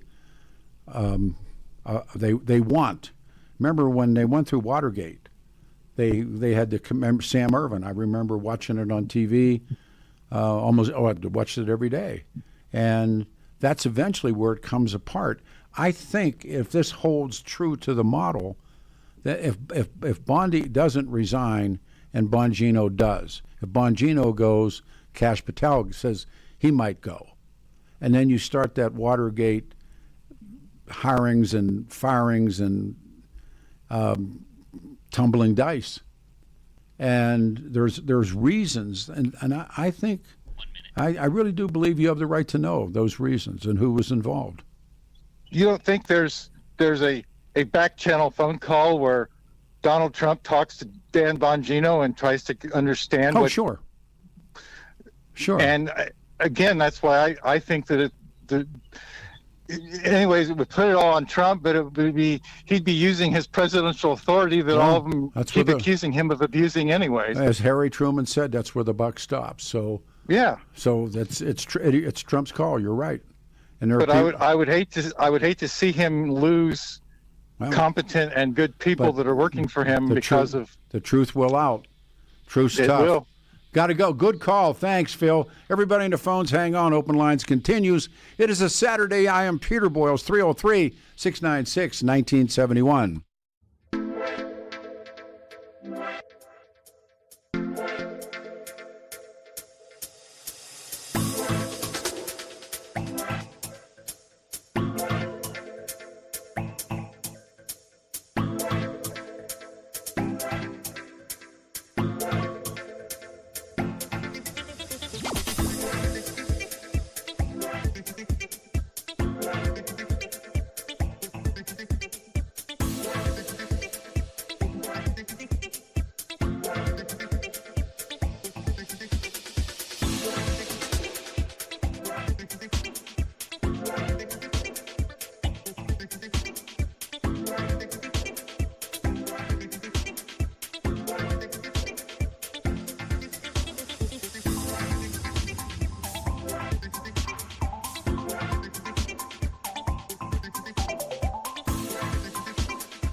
Morning, everybody. Hey, it's going to be all right. July the 12th, 2025. I'm Peter Boyles at 710 KNUS. We are Denver's talk station. 85 will be the high today, 93 on Sunday, Monday 95. The topic this morning has been the topic across the country, the Epstein case. And now there's been, as people call it, a major explosion. And is there a cover-up? And Bongino did not show up for work on Friday. And sources say he's considering resigning amid the Epstein files fallout. One of the things that put the kibosh on a lot of the things that Pam Bondi said was law professor emeritus Alan Dershowitz, who himself had been accused and then wrote a book, and the young woman who accused him then retracts. But these are the quotes. He was with Sean Spicer and talking about the Epstein client list. The government tells us, oh no, Epstein was a suicide, and oh, by the way, there's no client list. Here comes Dershowitz. Documents are being suppressed. I'm quoting him. Documents are being suppressed to protect individuals. I know the names of the individuals. I know why they're being suppressed. I know who's suppressing them, and I'm bound by confidentiality. He said, I know the names of people whose files are being suppressed in order to protect them, and that's wrong. Spicer asks if people on the list are politicians or business leaders, and Dershowitz says they're everything. 710 KNUS, Denver's talk station. I think we begin with Nick in Nick in Denver. Hey, Nick, lines are jammed. You're on a radio show. Good morning. Thank you. Thank you very much. Excuse me. I'll make it quick. For me, the real issue is, does this go all the way to the top, to Yes. The president? Yes, that's a great And question. because everybody else below the president is expendable, and they will be expended or expendable, whatever the word is, if push comes to shove. But if the Republicans need, in my opinion, to start playing strategy, if the Republicans agree to a full-on investigation that might go all the way to the top, then in return, the Democrats have to open up their books concerning what happened during the Biden administration and everything else that went on. Do you think that'll really happen the way that politics are today? Be honest. Excuse me, I'm sorry, the line I went said, dead for a minute. do you really believe that something like that would happen in this day and age? I would like it to happen. Whether it happens is a different ballgame. Yes. I mean, I those kinds of things, but no. The answer is no. It won't happen. This is why I see a lot of comparisons to Watergate, and yes. you have the early on people. When it got to John Dean, we were talking about this last night. When it got to John Dean, when John Dean rolled and talked about, I was it Jeb Stuart Magruder or Eagle Crow or one of those guys said, "Oh yeah, Richard Nixon was taping," and that blew that up. So I don't know. Again, the questions I wrote down on my worksheet is this. Let me bounce the questions one at a time off of you. Is there a cover-up, or is this a cover-up? Yes or no? Yes. Then what's being covered up? Who's implicated? Which, in my opinion, and I'm just a simple nobody. No, you and I. It implies some of the biggest names around the world and in this country. And I believe Saudi princes. I mean, he's doing gun business with Khashoggi. I mean, these guys are, and this, who you can imagine who all is coming, and that picture of Prince Andrew with his arm around that girl. And he was really stupid to put himself in a situation to get photographed like that. Well, they had cameras. Remember, Epstein's guy. He's one of the guys who works on the island. He said Epstein had cameras everywhere: bedrooms, bathrooms, exactly outside, right. Swimming pools. So that somebody collected all of that stuff. And right. Who do you think? Did the FBI collect it? There's a good possibility. Yes. See, so somebody's protecting somebody. And that goes back. to Whitewater. And I've always believed, and I've met a lot of the Whitewater people that went to jail, including Gordon Liddy, and most people believe had Richard Nixon gone out into the Rose Garden, Nixon didn't know they were going to do it. I mean, that's the truth. Nixon did not know that the plumbers were going to go into the Watergate. But he found out the next morning, and he began the cover-up. But if Nixon had gone out to the Rose Garden, called a press conference, said last night the boys got off the leash, and I'm going to take. He could have nipped it in the bud. He would have survived. He would have survived. Right. I want to say one more thing before you go on. One of the reasons why the British royal family is so powerful is because they have a lot of money, and their major source of income. A lot of people don't know this, and it goes back to the time of Shakespeare in the 16th century. A lot of the land in London and around London was owned by the royal family. And so when you build a building in London, you don't own in most cases you don't own the dirt that the building is sitting on. That dirt is owned by the royal family, and you have to pay on a 99-year lease so much money to the royal family. That's their major source of income. Well, I know they're powerful, and I know they have MI6, and Elizabeth was alive to see her son standing there, and the power of that family, I'm told, is unfathomable. That they got the stroke, they got the juice, and now Elizabeth's gone, Philip's gone, and Charles is I'm told Charles is ill.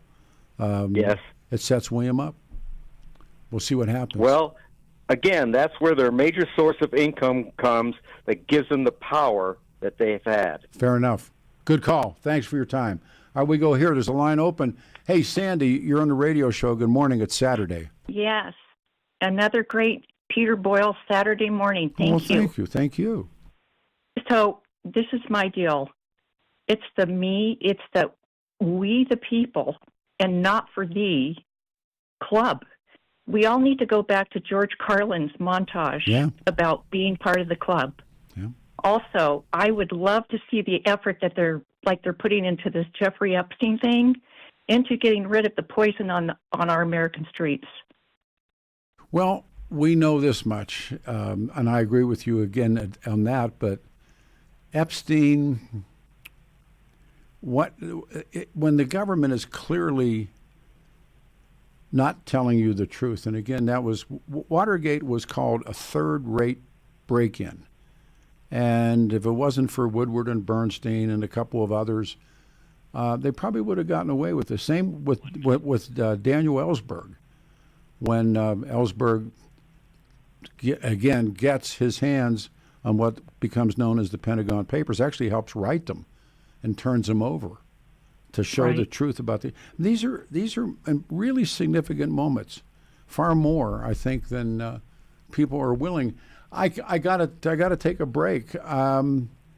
Sandy, thank you, folks on the outside who have been trying to call in.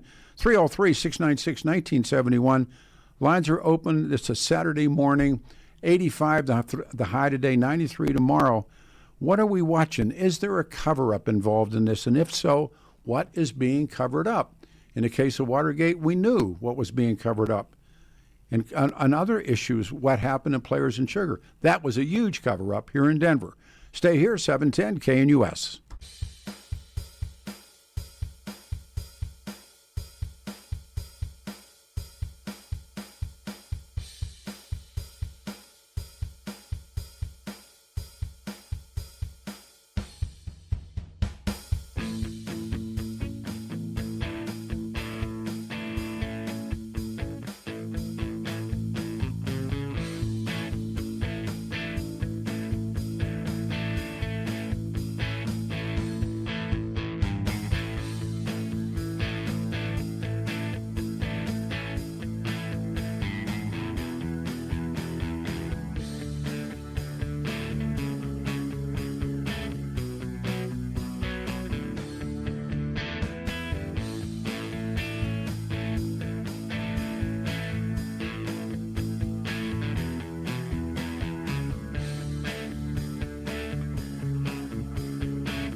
Morning, everybody, on a Saturday, July the 12th, 2025. Lines are jammed. It's an open line Saturday.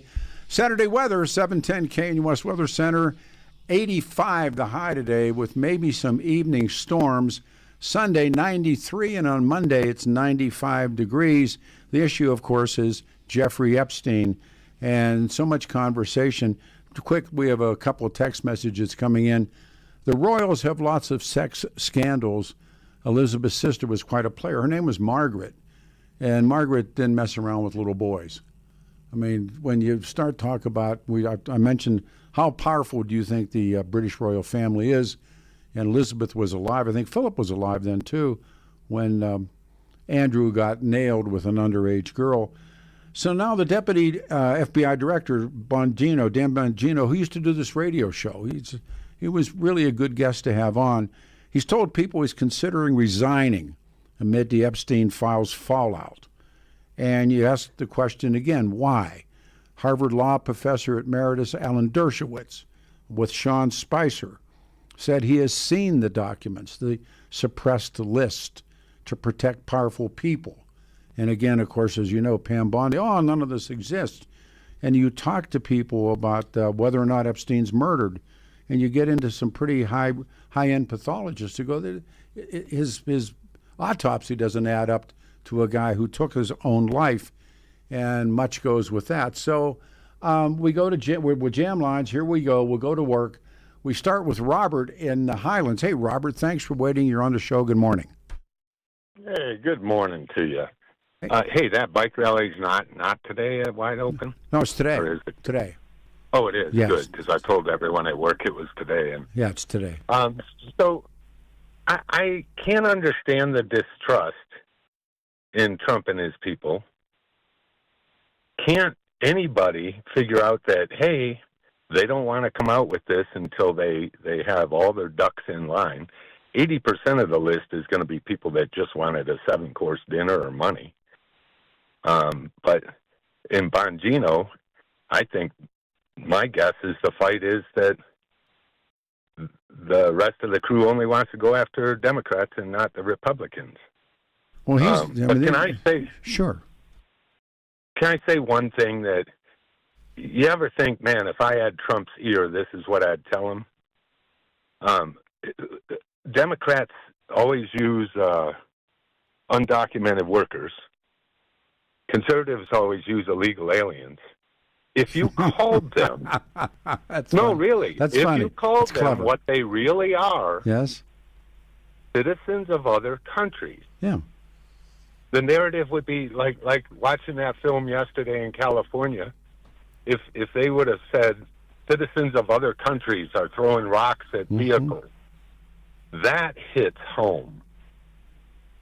Yeah, words have meaning. I mean, that sounds simplistic, but it's always understated. I think it's powerful. If you just call them kooks, COOC''S, Yeah. All right, citizens of other countries, it'd all be good. Can I drive you back to the main topic? You're very good. Let me bounce a couple. Do you believe there's a cover-up? No, they want time. To do what? To actually get indictments and whatnot on these people, have their ducks in a row. That takes time. Then why would the DOJ come out and say there's no such thing? Because they're asked, and they're being asked too early. No such thing was a horrible line. They should have said we're working on it. But the Clinton machine, the Clinton machine's hitman is probably the best hitman on the planet Earth, presumably. Who? Who knows? No, it's somebody. Look, this crosses all lines. It crosses all countries. It includes if it is true, and he claimed to be a CIA asset. I am no fan of the CIA's, and if that's true, the CIA used him. But what Dershowitz has said now is, you see these names, and Pam Bondi, saying, "Oh, there's no client list." Robert, you can't be at opposite ends on something this significant, and something. Well, but we don't care about English princes and what. Oh, no. We you can't. we want our people that are bad. Look, we have an English prince who is with an underage girl. Now, that's a British story. You're right. It's a story of the royals. But you should be, as I feel, it's outrageous that this guy would take young girls down to that island and literally feed them to these powerful guys that were his friends from all over the world. I believe you'll see Arab princes in this deal. I think you'll see more than one Brit. You'll see who knows, Americans. Oh, who sure. else? And how drunk were they? I mean, I don't think anybody did this sober. I think it was always Epstein didn't a drink. setup. Epstein. No, Epstein, his visitors. I think it's a setup, whether you're drugged or drunk or. That's convenient. I love your call. See you at the show. All right, man. All right, you be good, sir. All right, thank you. Don in Lakewood, we have one line open. Don, Saturday morning. Thanks, man. You're on the air. Hey, good morning, Peter. Get off your speakerphone. Please get off your speakerphone. That speakerphone's in talk radio. I am not on a speakerphone. Okay, well, it sounds like get off. I'll get off my headset. Hold on. Oh, okay, close enough. That better? Much. Thanks. Okay. So, Alan Dershowitz said he's seen all the names. Yes. Why doesn't he produce them? Well, he says he can't. Now, again, we can. Why? Let me read it to you. Documents. I'll read you Dershowitz. Documents are being suppressed to protect individuals. I know the names of the individuals. I know why they're being suppressed, but I'm bound by confidentiality. Remember, he was accused. Dershowitz was accused, and he had to face this Epstein accuser, and then he was bound, and this is legit, bound by secrecy by a court order. The woman later recants her accusation against Dershowitz. So guy understands the law, and he said he's not allowed. The same thing happened in the Ramsey case. If you remember, the grand jury was not allowed to talk, and then one grand juror had enough and broke the wall and said, look, we wanted to indict John and Patsy. So I got to take Dershowitz at his word. Okay. Well, that may be, but no, it is. It isn't. Not maybe. It is. It is. Have you seen the court order? Well, no. It's been from the New York courts. I mean, I look. Come on, don't play this game. No, I'm not playing the game. I'm just telling you. Well, of course. People that come out and they say, "Well, I can't. I'm a lawyer." Well, why don't you give it up, Dershowitz? Be a hero. Okay. You know, you're making this huge accusation. Prove it. Okay. I have nothing further to say. I'll give you the last comment. No, this thing's so big, you're never going to get this unwound. It's just like all the rest of it. It's way too big. And it covers too many people, too many countries. It's just like everything else. And if stuff does come out, it's going to be redacted. You'll see maybe 2 names, and there won't be anybody that was guilty. You know how they play that game. I don't believe that. But that's, again, if you take if you take the Watergate model and you lay it over top of this, that's how this all begins. And having lived through Players and Sugar, I know how people were silenced and who was silenced. And there's a lot of similarities, except they weren't underage girls, and it was a commercial transaction. I want to have sex with her, and I'll give her money, and she does this, and I do that, and then I go home and tell the old lady a lie. But this is way different. These are children. Do you think this will ever come out, Peter? I do. I think it's going to be a struggle. But if Bongino quits, then the well-known substance hits the electrical convenience. Watch. Is he bound to not say anything? No, he's not bound by anything. He's the deputy FBI director, and he's told people he's considering resigning over this unless she goes. And if Bondi goes, if she quits, and she's not going to go back to Fox News, what if she goes to CNN? What if she talks? And that's the whole Watergate model, is people talking. There was a the Watergate Commission. Sam Ervin, I believe, was the one who ran it, and they started bringing people forward under subpoena. And finally, in the end, if you read the end of it, it's these very powerful Republican senators, Barry Goldwater among them, and Hugh Scott from Pennsylvania, and they literally get in the limos and they go to the White House and they say to Richard Nixon, "Dick, we can't hold the line. We can't stop the vote on having you removed." And so Nixon makes the decision literally the next day to resign because he couldn't hold it off any longer. And these big, and again, powerful characters, Barry Goldwater, Hugh Scott, and others, they said, we can't stop what's going to happen. And the Dems, although they're under power, we have an off year election coming. I mean, there's all kinds of what ifs, and I was trying to play this out last night, read my way into it, and I don't have any answers. But there is a cover-up, and what is being covered up is the question. So, one quick question when Sure. you're bringing Watergate up. Did you ever watch that Netflix movie, I think it was Netflix or Prime, about Mitchell and his wife? Oh, his wife, Margaret Mitchell. Oh, yeah. She's Julia recent. Julia Roberts and Yeah. Sean Penn. I couldn't even believe Sean Penn. I'm checking the guy. Really? That's a good makeup Well, job. that's what they did. I mean, it was That was Martha. a wonderful movie. I thought that was just great. What a nut job she was. Oh, they were all nut jobs. I mean, that was when my story is. Then there were.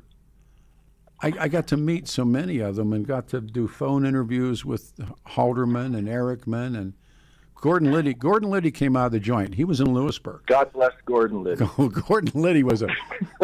I gotta tell you, man. I mean, so Gordon Liddy comes out of the joint, and he was in Lewisburg, and he was doing time with Jimmy Hoffa, Tony Provenzano. He was up on the tier. He was for real, and nobody wanted to talk to him. He wrote a novel before he wrote Will. He wrote a novel about. Before Will. Remember Will? He burned his hand over the candle. Yeah. Right. So this was the one he wrote a book when he was in prison. Not Will, but another book was a novel, and so nobody wanted. I said I remember so well old KWBZ opening up that wooden door, the old wooden door, and there he's standing there. He's got a raincoat on, that spiked hair, and I just clicked with him. I just got along with him so well. And he had been an FBI agent, and he had been right when they did when the Coors he was in Denver in the Coors kidnapping. He worked that, and he was one of the first guys. I mean, he just did all kinds of stuff. So we ended up having lunch together and talking, and then he became a talk show host. He was up in Sturgis, and he was just, and he had the great line because he's a felon, right? So he's not allowed to have guns. And so they said, Mr. Liddy, do you have any guns? He said, no, but my wife has 35 of them. That's a Liddy line. And do you remember who he was on TV with or interviewed the first time after prison? I don't. Did you ever watch any of the William F. Buckley firing? Oh, sure, of course, I met Buckley. He was on with him, Buckley, and I'm telling you, yeah. Liddy sat there, and it was just like a stare down. He was just stoic. Oh man, it was that was one of the best I've ever seen Buckley. on Buckley stuff. Buckley was Buckley was one of those guys that he was ahead of his time. And remember, he wanted to smoke reefer, but he didn't want to break the law, so he got in a boat and he went out beyond was it a 9-mile limit or 7-mile limit or whatever it was, so he got high. It was like, okay, I mean, but being around Liddy, when Liddy died, I felt bad. I mean, Liddy, there were a lot of people who didn't like Liddy, and I got to tell you, I did. So, I did too. All right, man. Buckley and Gore Vidal. Who is Gore Vidal related to? Is that Jackie Kennedy? Yes, and he wrote. He and Caligula. He wrote a lot of stuff, and I interviewed him, and he kept calling me dear boy. But well, you were probably young back then. You had hair. But he was. Here's how they they were related to the Auchinclosses, if I remember correctly. And Black Jack Bouvier was Jackie Kennedy's father, and he was like killer dead handsome, and he liked the ladies, and he also liked the booze. So Jackie Kennedy's mother, Jackie Bouvier's mother, she dumps Blackjack, and she marries Uncle U.D. Auchincloss, and he's somehow related to Gore Vidal. And so when people don't know it, when Jack and Jackie get married, Blackjack was supposed to give her away, and that morning they went over to get him, and he was too drunk to put his pants on, and sitting in in this apartment or motel or hotel or wherever, and he had trying to get a morning clothes on, tail and tux and everything, and he was too drunk. So Uncle Udi gave her away. Auchincloss walked Jackie Kennedy down the aisle to marry Jack. I remember reading something like that. And Jack Black Jack Bouvier was too drunk to walk her, and so she was what is called an ACA. She's an adult child of alcoholics, and there's a real special way that the world works for ACAs. And Jackie Kennedy was an ACA, and Fitzgerald. All these guys were writers, and they knew them, and they talked openly about them. And moments ago, I talked to my heart surgeon, Dr. Kevin Miller, and Pete Hamill was sitting there with Pete Hamill backstage, and before he's going to go on and talk about his book, and he said Jackie Kennedy believed in the conspiracy to kill her husband. And look at RFK Jr. RFK Jr. when asked, "Who killed your uncle?" CIA. It doesn't even blink. Yeah. Just says it. Right behind the left ear. Two shots going down. Yeah, so hey, Pete, I got really good chatting with you, man. Thanks, hey, brother. The best thing about this is we got away from Epstein for a little bit. Catch you later. All right, thanks. All right. Folks on the phone, stand by. We continue and come back to Epstein. 85 the high, 93 Sunday, Monday, 95 degrees. 303-696-1971. Do you get the sense they're covering up for somebody?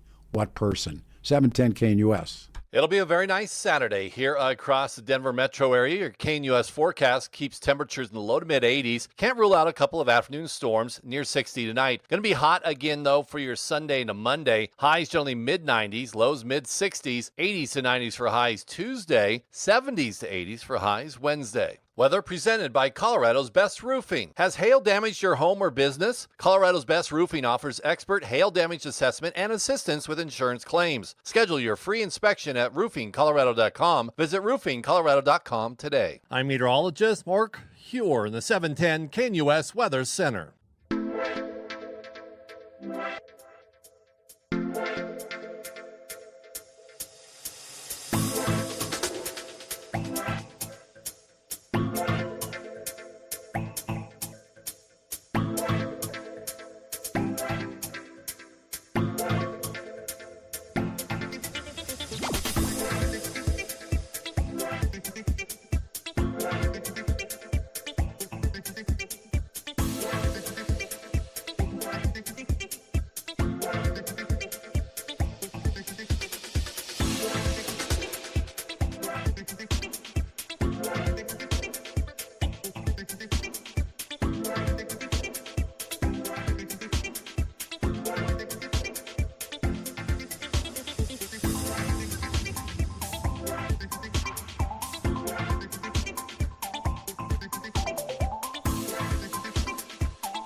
And it's a Saturday morning, everyone. 85 will be the high today. 710 KNUS, Denver's talk station, the July 12th edition. It's been a great week, and of course, all of this now focusing on the man in the case of Jeffrey Epstein. We have jam lines. We'll go to Terry in Denver. You're first out of the box, Terry. Thank you, and welcome to the show. Hi, Pete. How are you today? I'm well. Well, I wanted to ask you, do you remember that, I know this, I'll tie all it in, you'll understand what I'm talking about when I get into this. Do you remember the movie Casino with De Niro? Oh, absolutely. Okay, you remember at the end when the mob bosses are all in the courtroom and they're about to get, they might get convicted in that back room, you remember? Oh, sure, of course. Okay, you remember, and they're like, well, we can't leave any loose ends, so they start killing everybody. Remember that? Sure, They put the hit on everybody. Remember? Of course. Okay. This is what I don't understand. If this is such a big deal and everybody's scared to death and nobody wants to know anything, why is Giselle Maxwell still alive? She's a loose end. Why is she? Better yet, alive? why is she still in prison? Yeah. I mean, well, I don't understand why she hasn't been knocked off. Well, flip it this way: if nothing happened wrong, according to the Attorney General, then why is she doing 20 years in the joint in Florida? It just that is a kind of the thing, you know what I mean? I keep looking at her. That just keeps bothering me. Is how is she still alive? Because she was involved in the whole thing too. Sure. Am I right? Or? Yeah, absolutely. She wasn't on that. I don't know. She certainly went out and got runaway girls, and that's according to the book I read, that she would find runaway girls or street girls that were 14 years old and younger even, and she would recruit them for Jeffrey. Jeffrey had, according to somebody's best count, 1,000 young girls. And one of her jobs was to bring the girls into Jeffrey. And then when Jeffrey was done with them, for money, he would send them out to find new young girls for Jeffrey, and Jeffrey would have them come in. And so, yeah, you're right. I mean, she was, pardon the word, but she was basically his pimp. And and I know you've done this too. I did a deep dive on the father of, the father. Maxwell. I mean, you talk about some issues there. And he was connected. You know what I mean? Big time. So big time. So does any of this make sense to you? The father and then the daughter. I mean, it just seems a little bit. Is she being protected by the agencies? You think? Again, if she's in jail and Pam Bondi says there's no client list and that Jeffrey was a suicide, then why is she there? This is. Pete, you're right. This is gonna be a Watergate thing. You're absolutely right. This is gonna keep spinning and spinning, and this might be the big black blot on Trump's presidency if he doesn't get this corrected. What? And Trump's sitting at that press conference when Bondi starts telling lies, and you can see Bongino. I mean, he's like, we have that term, uncomfortable in your own skin. I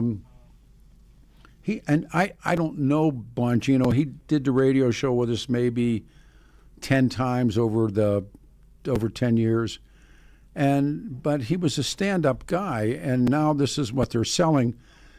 Bondi and her allies. And this is how they describe Bongino. He parlayed. I'll read this to you. Parlayed a He-Man image and promotion of conspiracies into a top law enforcement job. He planted stories in conservative news media, blaming Miss Bondi for the backlash after the announcement earlier this week that the Epstein case will be closed. And this is, again, close the case. According to officials close to the situation, officials spoke on the condition of anonymity to discuss intent and want it to be private. Why was Bondi closing this case? She's being forced to close it by people bigger than even she is, right? Somebody's telling her. And the Nixon, using Nixon as the model, Nixon did not know that break-in was going to happen. But when it did happen, and that morning when they sat down and he was told, Nixon begins the cover-up. And had Nixon, and this is one, if I had any advice for Trump, which big deal, I'd go out right now in the Rose Garden, and say, look, this thing is turned into what it's turned into. I and cop to it if he's involved. But if the Democrats find out through a Watergate-esque situation, they're going to play hell. They're going to play hell on him. Do you think Maxwell stays alive, or do you think she, in time, is somehow knocked off, or ends up dead, or Whitey Bulger? Whitey Bulger. Yeah. Remember Whitey? How long did Whitey live after they put him in that prison in West Virginia? Like an hour and a half. Yeah, I think she is the one that really bugs me in the whole thing.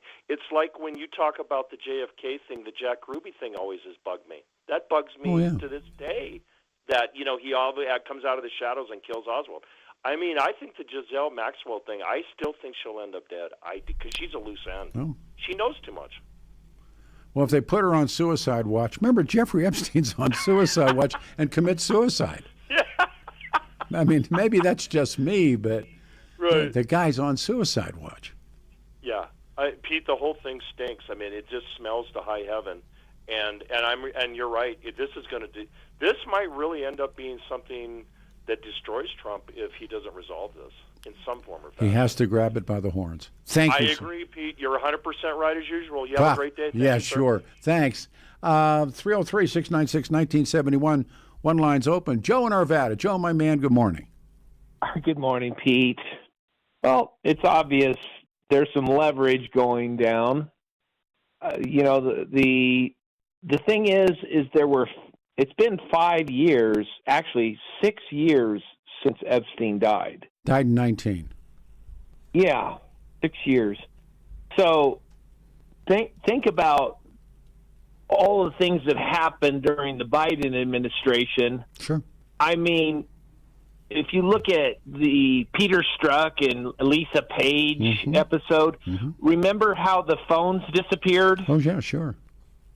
I think that it's pretty obvious that most of the evidence has now, if not corrupted, absolutely vanished. And I'm not so sure I believe that, because there were the books, and the books were kept by maybe Maxwell or maybe Epstein or maybe both or maybe a third party. Dershowitz has seen them and says that these documents, these books live. And so... Well, I think the documents that Epstein saw are still available. What Dershowitz says that the feds have the books, and I believe that's true. I believe that the Denver police have a copy of Players and Sugar, and I think there's a certain lawyer in town that has a copy. Other than that, they were destroyed. Well, remember Ghislaine Maxwell was trying to leverage her copies of books, whatever she was writing down. She was in with get out of jail. No, she was hiding. Remember when they caught her, and when Epstein got caught, he had flown back into the United States, and he was grabbed at the airport. But I mean, there were all these stories that she actually had some lists. I'm sure she did. And that she was trying to use them in the court. I'm sure she did. I don't know. She never, remember, she's doing 20 years in Florida right now. And so if there's none of this is true, if it's all vapor, Joe, why is she doing 20 years?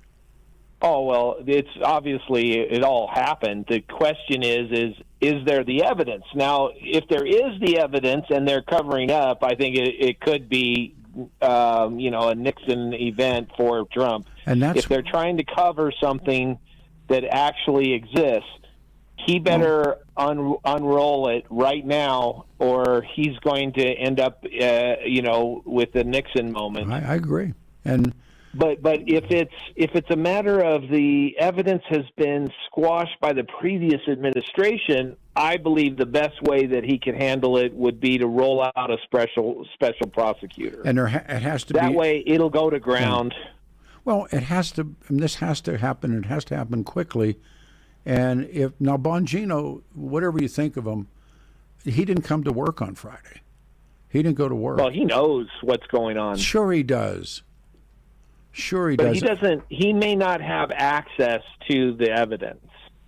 Oh, I would think he does. I think he knows things. As a matter of fact, when he was doing his radio talk stuff, I think he did a blog, or I don't know what all he did, but I've seen cuts from it, and he's clearly calling for an investigation. He clearly believes that his life was taken. He clearly believes, all of these different things. He was saying those things. Donald Trump actually campaigned on saying that he would let the truth out. Pam Bondi, she's not trustworthy right now, and no, somebody's. I mean, if she lasts out next week, Joe, I'll be amazed.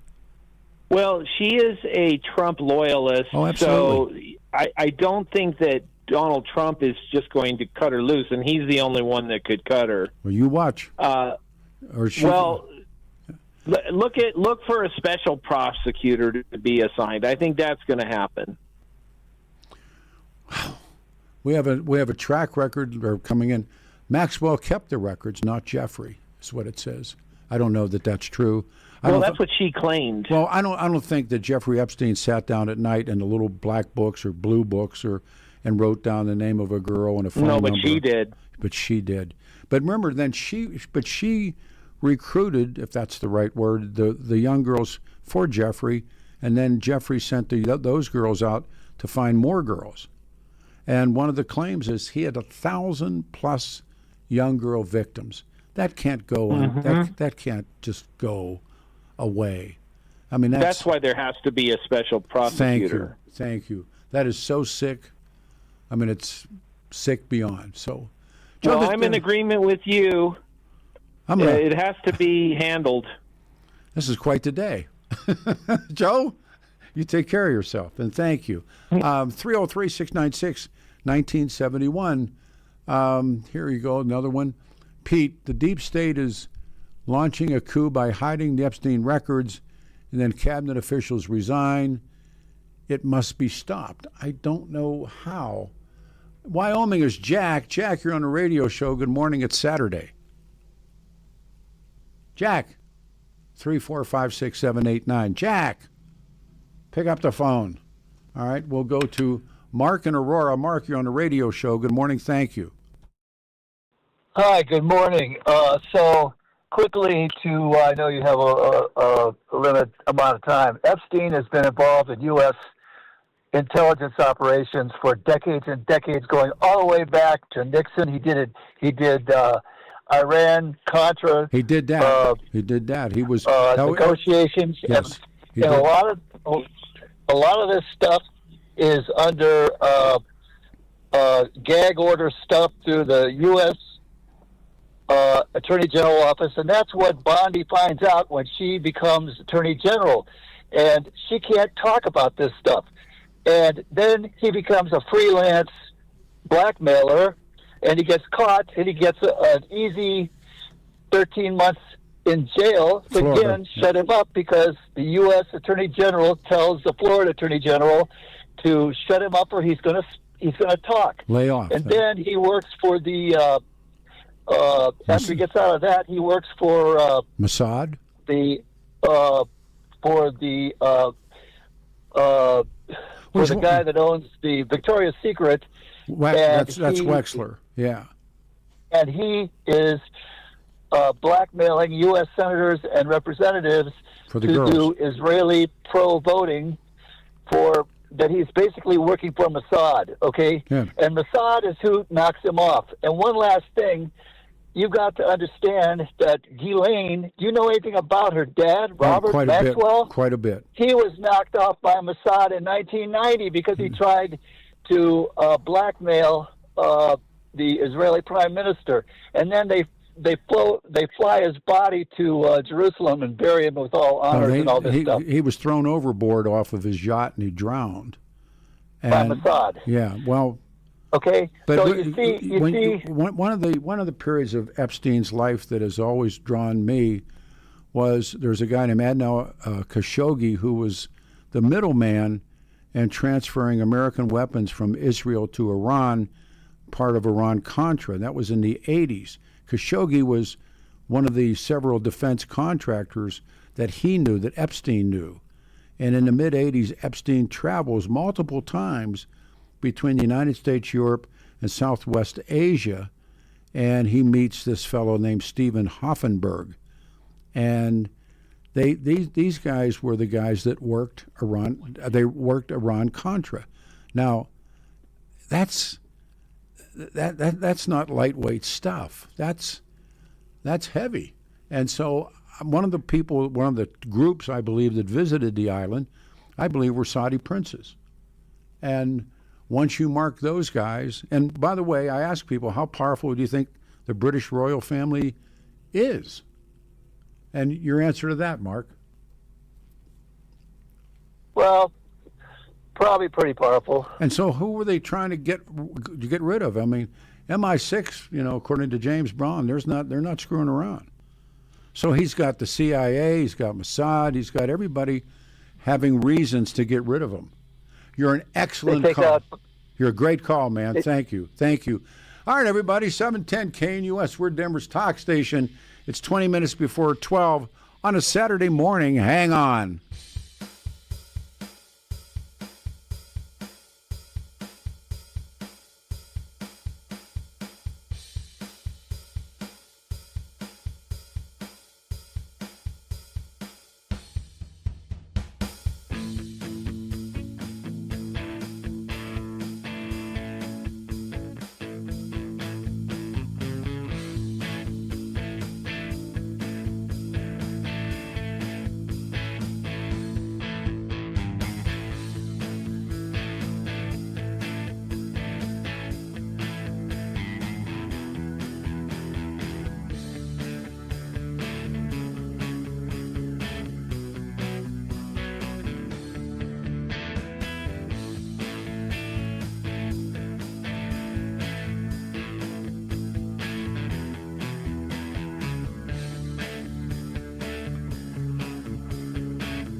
Jammed lines, Saturday morning, 85 the high today, 93 tomorrow, 710 KNUS. I'm Peter Boyles.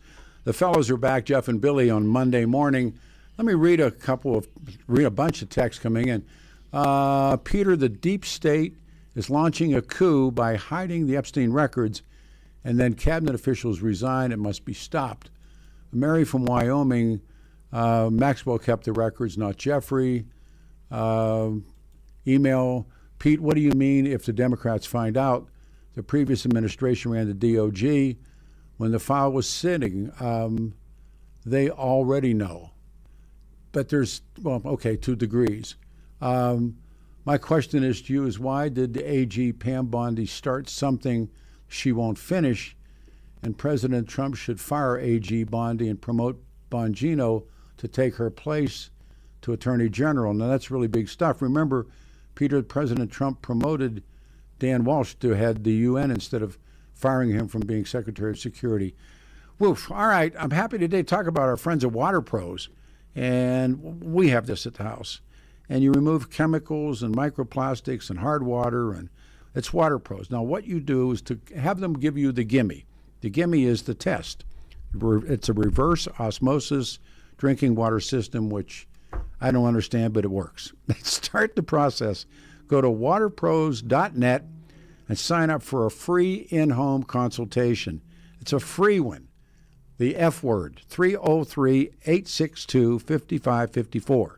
303-862-5554. 303-862-5554. These guys, we trust them. Are my water. You should as well. Water Pros is family-owned and operated, veteran-owned business dedicated to providing you with the best water treatment for less than the other guys. First of all, it's a gimme. Get the free test. They'll show you the results, and then you pick. 303-862-5554. All right, we'll try Jack in Wyoming again. Jack, you're on the radio show. Good morning. Morning, Pete. Hey, man. Just on your topic, I just want to make a quick comment. I don't think anybody should be surprised when blackmailers are rubbed out. I mean, that's kind of been the way it's been since the beginning of time. It's kind of an occupational hazard for, if he was. for Now, blackmailers. let me stop you. If he was, if they were worried about him, like that guy mentioned in Casino, that's a different story. I don't know if there's any evidence of Jeffrey Epstein blackmailing anybody. He was arrested for being a pedophile. When they landed in New York, he was grabbed. And it wasn't like they thought this was going to happen. He was arrested at the airport. And that's different. I mean, and I don't know that there's anything that says Epstein was blackmailing anybody. Yeah, he was just in the sexual service business, I'm sure. You don't think that was behind the reason for it all? I'm sorry. Well, I think I think there's all kinds of different things. I think he was a CIA operative. I think he was a Mossad guy. I think he dealt in the Arab world, the wealthy Arab world. I think you're absolutely right about his proclivities. He was molesting little girls, for God's sake. There's a number of reasons, but he was much better alive than he was dead. So, no, I mean, I would have loved to seen him stand trial. I just think that what they're doing is they're just trying to blackmail people. I really think that's I mean, where's the payday? I mean, how much money can you get, for giving them a room for half an hour? I think the payday has got to be. No, listen to me, Jack. They were kids. These were creeps like Prince Andrew with a 14-year-old girl. For God's sake, I can't find my way into forgiving any of that. No. All righty, man. All right, man. We go here. Jim in Littleton, you're on a radio show, man. Good morning, and thank you. Good morning, Peter. Yeah. Hey. Well, I think it's pretty obvious. It's Epstein works for. I mean, I remember what Alex Acosta said. Yes. When he was being confirmed, he is tied to Intel, So the point is, intel, that's clearly he's tied to the CIA and Mossad, and they are linked at the hip. I have heard many appointments. The two intels that are tied the closest out of any is the Mossad and the CIA. I've heard that by people that were in the CIA that are no longer in the CIA, and they've said that on their podcast. So what do you think? It's clear what's going on. Or what is going on? Well, you know what? I would willing to be betting that Bibi Netanyahu was here, and I bet part of the discussion was this. I bet that's why he had to come out here, because I don't think he wants this information out because of how it can imply Israel into this whole situation. And I think he came out for this. That's part of the reason he was out here. We won't know it, but I'm willing to bet he was tied. It's in this information. There's information implicated. The other day, Brother Jeff was co-hosting the hour with me, and Jeffrey said he thinks that Diddy's tied into this stuff. Well, I have no idea. Wouldn't surprise me. That's my answer. If that were true, because you talk about getting a deal, he got a gift, and so in July of 1919, Epstein's arrested at the airport. 2019, I said 1919. I'm sorry, 2019. In August of 2019, he's dead. Yeah. I mean, well, and the surprising thing is if he was tied to intel, why would they have let him get caught? Why wouldn't they have because it was a separate squad that was after him. It was the NYPD Crimes Against Children Task Force in New Jersey, and they nailed him on sex trafficking charges.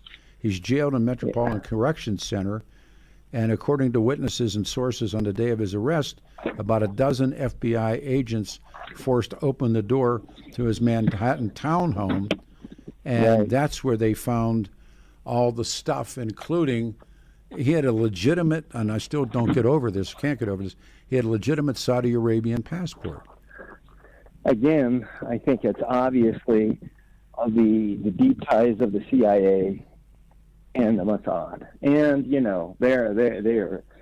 I think that they're just tied to this, and that they would have those. I wouldn't be surprised if he had at that time a Russian passport as well.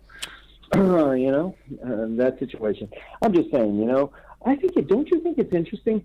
Why is this coming out now when the Biden administration? This was during the Biden administration, and why wasn't the further then for exposing this stuff? I can't explain anything like that. Yeah. It's just. You can bet on this. There is explanations for every question you have. It's just whether or not you will hear them, or see them, or read them. The fact is I think Pam Bondi's days are numbered. She's done. I agree with you totally. And you know what? Here's the point: if Bongino leaves, does he have to sign something that he's not allowed to talk about this? Well, that's just it. Then Bongino becomes dangerous too. Exactly. But he's a moral man. He's a moral man. But I admire him right now. He's a stand-up guy. Exactly. He's taking the hit. Well, do you remember when he was on Fox? He said he went on TV and he said, "Yeah, we've seen the video. He killed himself." Boy, the guy, when he was talking that way, it looked like he was swallowing crow, as the expression goes. The two of them, Cash Patel and him both were sitting there sweating bullets. Yeah. I think Cash Patel was a better liar, to be honest with you. I think he's willing to go with the flow. Well, he went on Joe Rogan and said, and Rogan's looking at him like he's got, a foot growing out of his head. Like, of course not. Right. The one guy is Bongino, didn't go to work on Friday. I got to cut it. I appreciate everybody. We're coming into the final hour. This day flew. It's Saturday. It's going to be Saturday afternoon, July the 12th, 2025. I'm Peter Boyles, and the Jeffrey Epstein story just won't go away. 710 KNUS. You ready? We can do this? Hit the button.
Good afternoon, everyone. We just passed noon, 7:10 KNUS, July the 12th, 2025. And there's two lines open if I look down, 303-696-1971. We have been jammed lines ever since we started the show at 9 o'clock. It was open line Saturday, and, of course, the topic, Jeffrey Epstein and everything that swirls around it. So if you were calling and kept bouncing off a busy, call now, 303-696-1971. 85 will be the high today, and then 93, 95 on Monday. Tuesday, 90 degrees. We'll start with Dan in Fort Morgan, Colorado. Hey, Dan, thanks for waiting. Good afternoon, and you're on the show. Thank you, Peter. I sure enjoy your show. It's always great. Thank you. Just wanted to make a comment. With the Epstein thing, I don't believe Trump is guilty. Other words, why would he say, when I get in, I'm going to release the records? I don't believe Pam Bondi is doing a cover-up. I don't believe any of that. If you look at her, she was nervous as can be the entire time she's talking. And if I may, because you're spot on. If she was, and if she knew, like she said, this case is closed, do you think this case is closed? I do. And the reason I think it's closed is because I believe the people that are on the list are so powerful that they can kill people in prison. There's no way Pam Bondi's going to be able to protect her whole family for the rest of her life. There's no way. If they can get the Secret Service agents, which I believe they did when Donald Trump was almost assassinated, I believe that they can get to anybody, anywhere, and kill them. And so that's what Pam Bondi's scared of. I can't release the names. I'm dead. That's why the Democrats don't release the names. They're dead. And I think even Trump says, I release the names. I'm dead. And so I think it'll be buried because who's in control of this is so big that it does not matter. That's my appraisal of it. By the way, this was a great call. I think the toothpaste is out of the tube. I do think there's something to what you've said, and it's always true. I'm a geek about reading about organized crime. It was true. Remember, John Gotti always beat the court. He had that, forget the guy's name, the lawyer, but they were fixing it. They were rigging the jury. But until Sammy Gravano comes out and rolls over on John Gotti, that's when John Gotti went to prison. But how many? He beat the dealer 3 times in federal court, and the mob had a juror or jurors either intimidated, paid off, whatever it was. So John Gotti was never found guilty. And your point is well taken.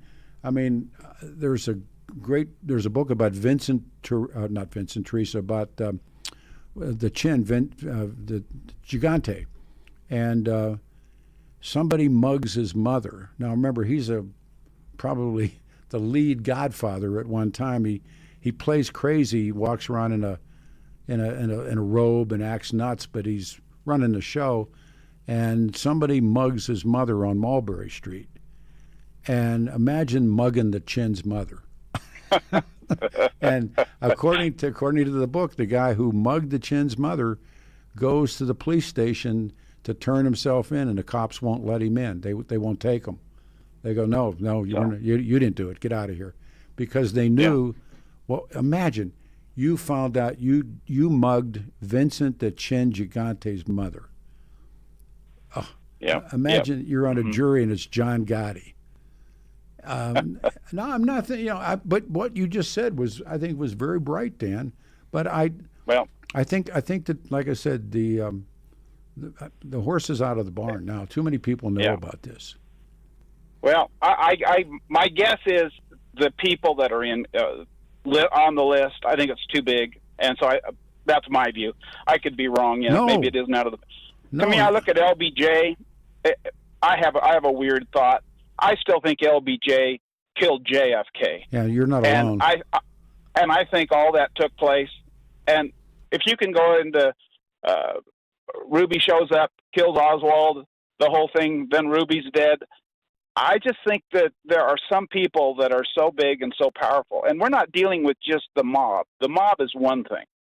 I think we're dealing with governments who have incredible power to get where they want to get. So we do know this, that it isn't speculation. When the Kennedys were in power and Castro was in Havana, the CIA got in bed with organized crime. The Kennedys did what they did. They had the so-called black gangs. They were called black gangs because they were off the budget. Those people existed. Alpha 66, Omega 7.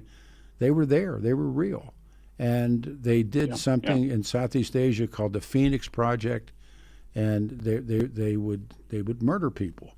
And during the Cold War, in the looking glass, what did John Le Carre say? You look in deep enough and you see yourself looking back.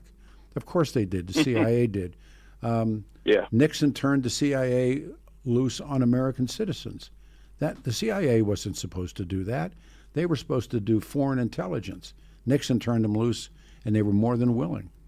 I don't trust the government. There's nothing to trust here. So well, I just don't think it's. I just think people are so frightened, and that's what I saw in Pam Bondi. I didn't see her. She's very rational. She's tough as nails whenever she gets in a court case. Look at her. And yet she was rattled in that when she talked this last time. And I'm going, she's afraid. Yeah, well, and then Dershowitz said, look, I've seen them. She said they don't exist. Dershowitz said, I've seen them. And I was doing this the other day on the show. There's that joke where the guy's in bed with another woman at home, and his wife comes home, and he gets up and he gets her dressed, and he makes the bed. He puts the other woman out the front door, and he turns around. He said, "Who are you going to believe, me or your lying eyes?" Like, and I mean, Dershowitz saying, Very true. I've seen these documents. Sure. They're out there. I agree. They're 100%. They're out there. Wow. So, yeah, Interesting. You. Very good. Well, thank you. Great Enjoying call, your man. show. Thank you, sir. We go to Francis in Golden, Colorado. Francis, you're on the show. Good afternoon. Morning, Peter. Or I guess it's afternoon now. Yeah, so, it is. Hey, Here we go. Yes, it feels like it should be morning. I got more things to get to. So, hey, okay, this seems like it could go one of just two ways, and that's it. Either Pam Bondi got just way over her skis and was overselling the product at some point, and then she looked at it and found that there was nothing there, and she's telling the truth. Now, the Dershowitz statement cuts against that, but it's a possibility that that's the case. And the only other way it goes is that there are lists, there are tapes, there are things that are, horribly incriminating, seedy, and everything else. And I think we can all speculate about, at least we know who might be on the list. I think we can all speculate there's Andrew, right? We've got him. We've probably got Gates. Bill Gates. Yeah. Bill Gates is on there. I think Bill Clinton's on there. Yep. I think that there's, so there's plenty of people on there. And I think one of the people that we'd have to speculate is on there, especially given Bondi's statement, if we're assuming that this material exists, is Trump. Yeah. And there's stuff in there that makes him look horrible. And I, who else? Because why else would his appointee try to squelch it? And I just think there's probably a misreading of what the MAGA cult was going to do about it, because the MAGA cult just didn't accept the answer. They're not accepting the answer right now. Well, so, but and again, it's like election denial. I mean, after a while, correct. I mean, my God, how can you still claim election denial when you're watching these guys in courtrooms and watching their behavior, and you can't say it anymore? But I mean, people still do. So, but it could be that you might learn more about tigers than you care to know. Yes. And if this stuff is released, and that's what I'm not. Look, MAGA. There's probably reasons why this is not being released, and that's not necessarily the reasons in your mind why it's not being released. Right, it's so not why, a list packed with Democrats. All right, let me everybody. Let me bounce the Watergate historian questions. Starting A, do you believe there's a cover-up? I kind of do, and I'm not conspiracy. No. Listen, Listen, there's probably a cover-up. There's a reason why we have a RICO Act, because when they go, well, no conspiracies. Well, then why do we have a RICO? Number two, if there is a cover-up, what's being covered up? I think it's just a bunch of names that would be not embarrassed, but criminally chargeable at some circumstance. And I just think that's a possibility. I also think there's probably a lot of foreign, other than Andrew, dignitaries on the list. If there is a list, I mean, I wouldn't be half surprised if it's packed with Saudi Arabians. I wouldn't be half surprised if it's packed with Israelis. I don't know, but I think, not releasing it just leaves open all of the speculation. And my speculation is Trump's on it. Trump's got dirt on him, more dirt than is already in him. Stuff that is extraordinarily dirty. I agree. What I come back to is the one story that I was involved with, and that's Denver Players, Denver Sugar. And there's no question Scotty Ewing kept a record book. I have one page of it that's been blacked out with the exception of one name and a phone number. And it says Michael, a city council, and a phone number. And that's the one we called. Michael Hancock. That's what the one we called, and it was Michael Hancock. That really began Players and Sugar investigate. I know that the newspapers spiked the story. I know a television station that spiked it. And that that list of clients was so significant, and it wasn't as though, and it's different than Epstein, because these were willing participants. If this was in Europe, there probably wouldn't, because with legal prostitution, but yeah, it wouldn't be a big deal. Except if the old lady finds out, then maybe there's hell to pay. But he kept book, and the reason they did was they needed to know who was who. Exactly. And you and I mean, I've said this 1,000 times, Francis. If you and I walked up, knocked on the door, and said we're here for fun, they wouldn't have let us in. No. They didn't know us. I mean, they look at me and you and go, beat it. But the most amazing thing is that during that election, Michael Hancock's opponent was Chris Romer, if you remember that. I remember that. Roy Romer's son. And it was a mail-in ballot. And when Sheik and I played the phone cut, it was a Wednesday of the week of the mail-in was over on Friday, and I came down the elevator. I came down the elevator, and Chris Romer was standing there. He was getting ready to go upstairs and do the Rosen show, and I was doing. And Mike came on at 9 across the hall at KOA, and the Romers were not fond of me for the story. Yeah, the story. BJ Thornberry. Yeah, but for BJ, and that was me and Patty Calhoun, and so I said to him, I said, don't throw away your yard signs, and he he shook my hand. So I leave and the story. So then a couple years later, I'm at a party, and somebody said, "Hey man, that's Chris Romer." I said, "Oh man, I'm gonna go over and say hi."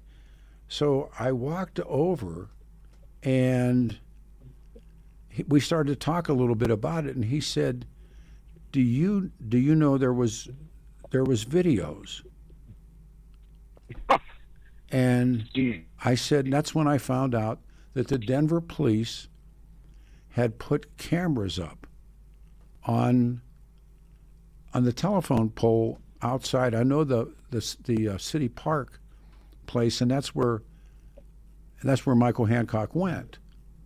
And so because they had a few locations, didn't they? I mean, he had four. He had the ballpark lofts. He had Ellsworth and Lincoln. He had City Park. And there was one other, and I can't remember where the other one was. But he had 4 locations to serve you, and he had, he protected. I went to his house, and I'm telling you, this is such a strange story, but he called the radio station and called off air and talked to the Sheik. He said, "This guy Boyles is the only guy that seems to be doing this straight and speaking the truth." And so I talked to him on the phone, and then he said, and this sounds like out of nowhere, but he said, "Go to the corner," and he told me I think it was on a Thursday. He said I'm going to save. Let's say Colfax is 15th, like it was like 7th and Grant, and on the southwest corner. He said there'll be a tall blonde woman standing there. Let her in your car. On my grandson's forehead. This is true, and so I did. And she got in the car, and we went to where he was living, and he was wearing the Irish Rolex. He couldn't leave the house. And I sat with him for, 3 hours. And he told me the story that his girlfriend, and Scotty was a good-looking kid, and he and his girlfriend were lying in bed on a Saturday morning, and she was his partner in some of the business. And here's an ad, Michael Hancock for mayor ad comes on TV. And she said, "Scotty," "he's one of ours. He's a John." And he was a trick. And and so somebody, and to this day I don't know, somebody bootlegged us the call sheet, and we called it on the air, and it was Michael, and that began the investigation. And I remember that. I remember that show, and I was always just baffled why this was not a bigger deal. Like, it was. I remember it rolled to Hancock's voicemail, and it was clear as him. He identifies himself as Michael Hancock. Oh, he said it's Michael, City Council is what he said, and he later went on to he wins the mail-in, and so I've always said that it wasn't about this young African American city councilman who becomes mayor.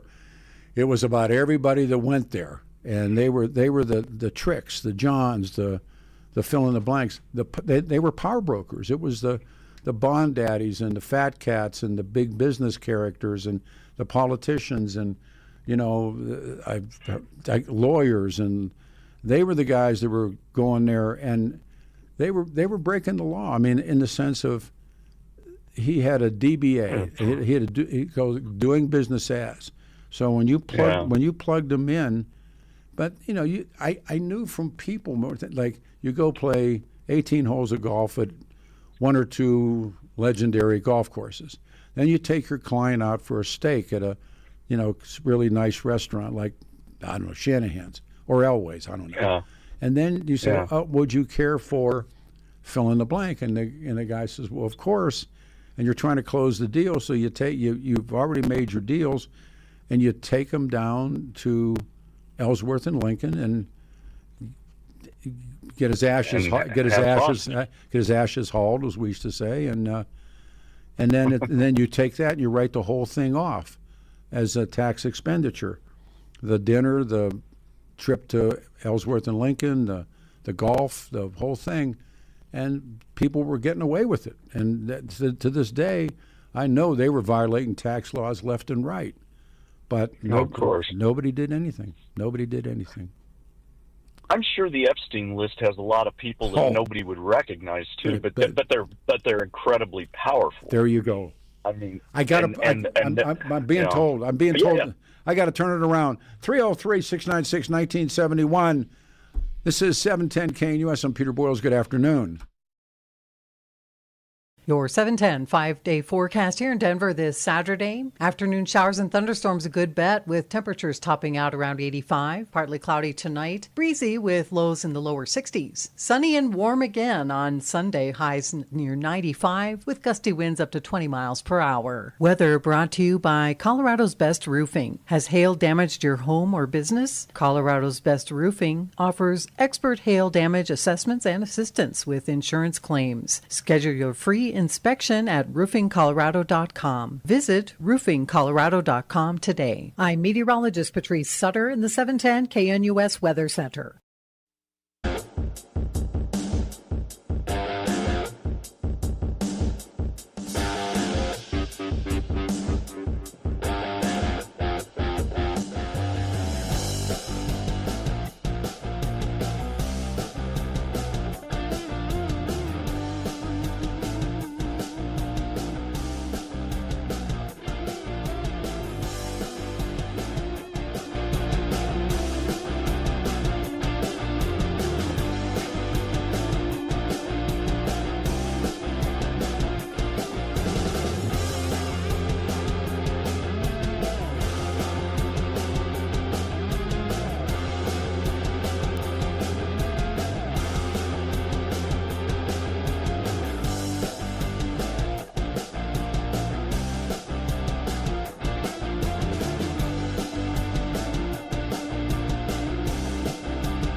All right, everybody. Ain't no woman like the one I got. 710 KNUS. We're Denver's talk station on a Saturday afternoon. And for the actually the second time, the lines are wide open, 303-696-1971. From the wall, Pete, a lot of callers seem to move close to the right conclusion. If Trump is on the list with people like the Clintons and the Royals, he is then part of the deep state. Hard to stop. I read that to you again. If Trump is on the list with people like the Clintons and the Royals, he is part of the deep state. Hard stop. 710 KNUS, Denver's top talk station, 303-696-1971. Dan Kaplis and Kaplis' law firm and my friend Danny suggest if you need a lawyer, choose a lawyer who shares your values, because who you choose to represent you in an injury case says so much about you. And if you've been hurt in a serious motor vehicle crash, he's the man. Dan believed to be the only attorney in Colorado history to win 5 straight multi-million-dollar verdicts in Colorado crash cases. Also believed to have won the largest truck crash verdict in Colorado history. Dan Kaplis Law, the official law firm partner and official partner of the Nuggets and the Colorado Avalanche. He is my guy. He's a good friend. Dan is trustworthy, serious firm, serious cases. Call Danny at 303-770-5551. Hit Kaplis Law, Dan Kaplis, Kaplis, law.com, 303-770-5551, Kaplis, law.com. All right, 303-696-1971. We started, it was called Open Line Saturday. It has been jammed. If you got blocked out or knocked out, pick it up now, jump in, keep it going, 303-696-1971. Lines are lighting up. It is 12:25. We're out of here at 1 o'clock. This bitter game, what is the truth? The Epstein case, the mega explosion. Is there a cover-up? If so, then what is being covered up?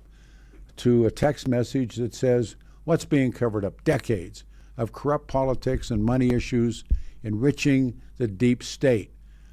How are our congressional leaders so filthy rich? Well, that's true with Lyndon Johnson. Lyndon Johnson was a son of a dirt farmer, and when he retired, they owned radio stations and television stations, and they had Johnson City, Texas.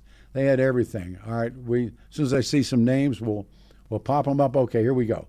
This is Susan in Denver. Susan, thank you for calling. Good afternoon. Hey, Peter, you're going to go down in history in Denver. We love you. You're kind. Thank you. Go ahead. Ma'am? Well, I gave you the motorcycle jacket.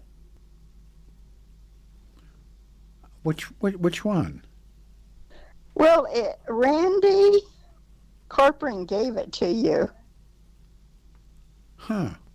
I don't remember that, but... Oh, yes, you do. I met you. No, we had rallies right around. We would meet down in, Salida? Okay, sure. Yeah. Of course. Yeah, that's where I'm going today. Yeah, and my cousin used to follow you, and I followed you for years and years and years. Well, thank you. Who's your cousin? Well, I just want to say you're going to go down in history. Yeah, right. Going down the drain. No, aren't we all? Yeah. But no. Tell me more about that jacket so I'll remember. What? Well, a while back, I would say that KOA always had people get together. No, we met at the fish company. Oh, God, that's one of my old hangouts. Yeah, and then that kind of closed down, and then Sedalia, is that right? Yeah, down sure. kind of. Yeah. Yeah. So anyway, I went down there and I met you, and then we got on the bikes and on the cars and everything, and went to the Capitol. Because you went out to Oregon No. for the safe sites they were building, and Oh no, we were all no, that's right. We protesting went. them. That's right. That's right. Mark Crowley, myself, and Stephen. We went to Vancouver. Yeah. Yeah, you're and right. then he came back and said, "We don't want that here in Denver." You're absolutely right. No, that you got a good memory, and I got a bad one. So But and one time my cousin, we showed up probably in kind of North Flint and a bunch of bars and people drinking, and hard for I me to didn't believe. and he said, "That's Peter Boyles over there," and I said, "I don't care. I'm not a bar woman or anything like that. I'm just kind of Bible thumper." What's And okay? I know you don't believe in God, but that's okay. That's right. We're running it down. I don't hold it against you. Thank you.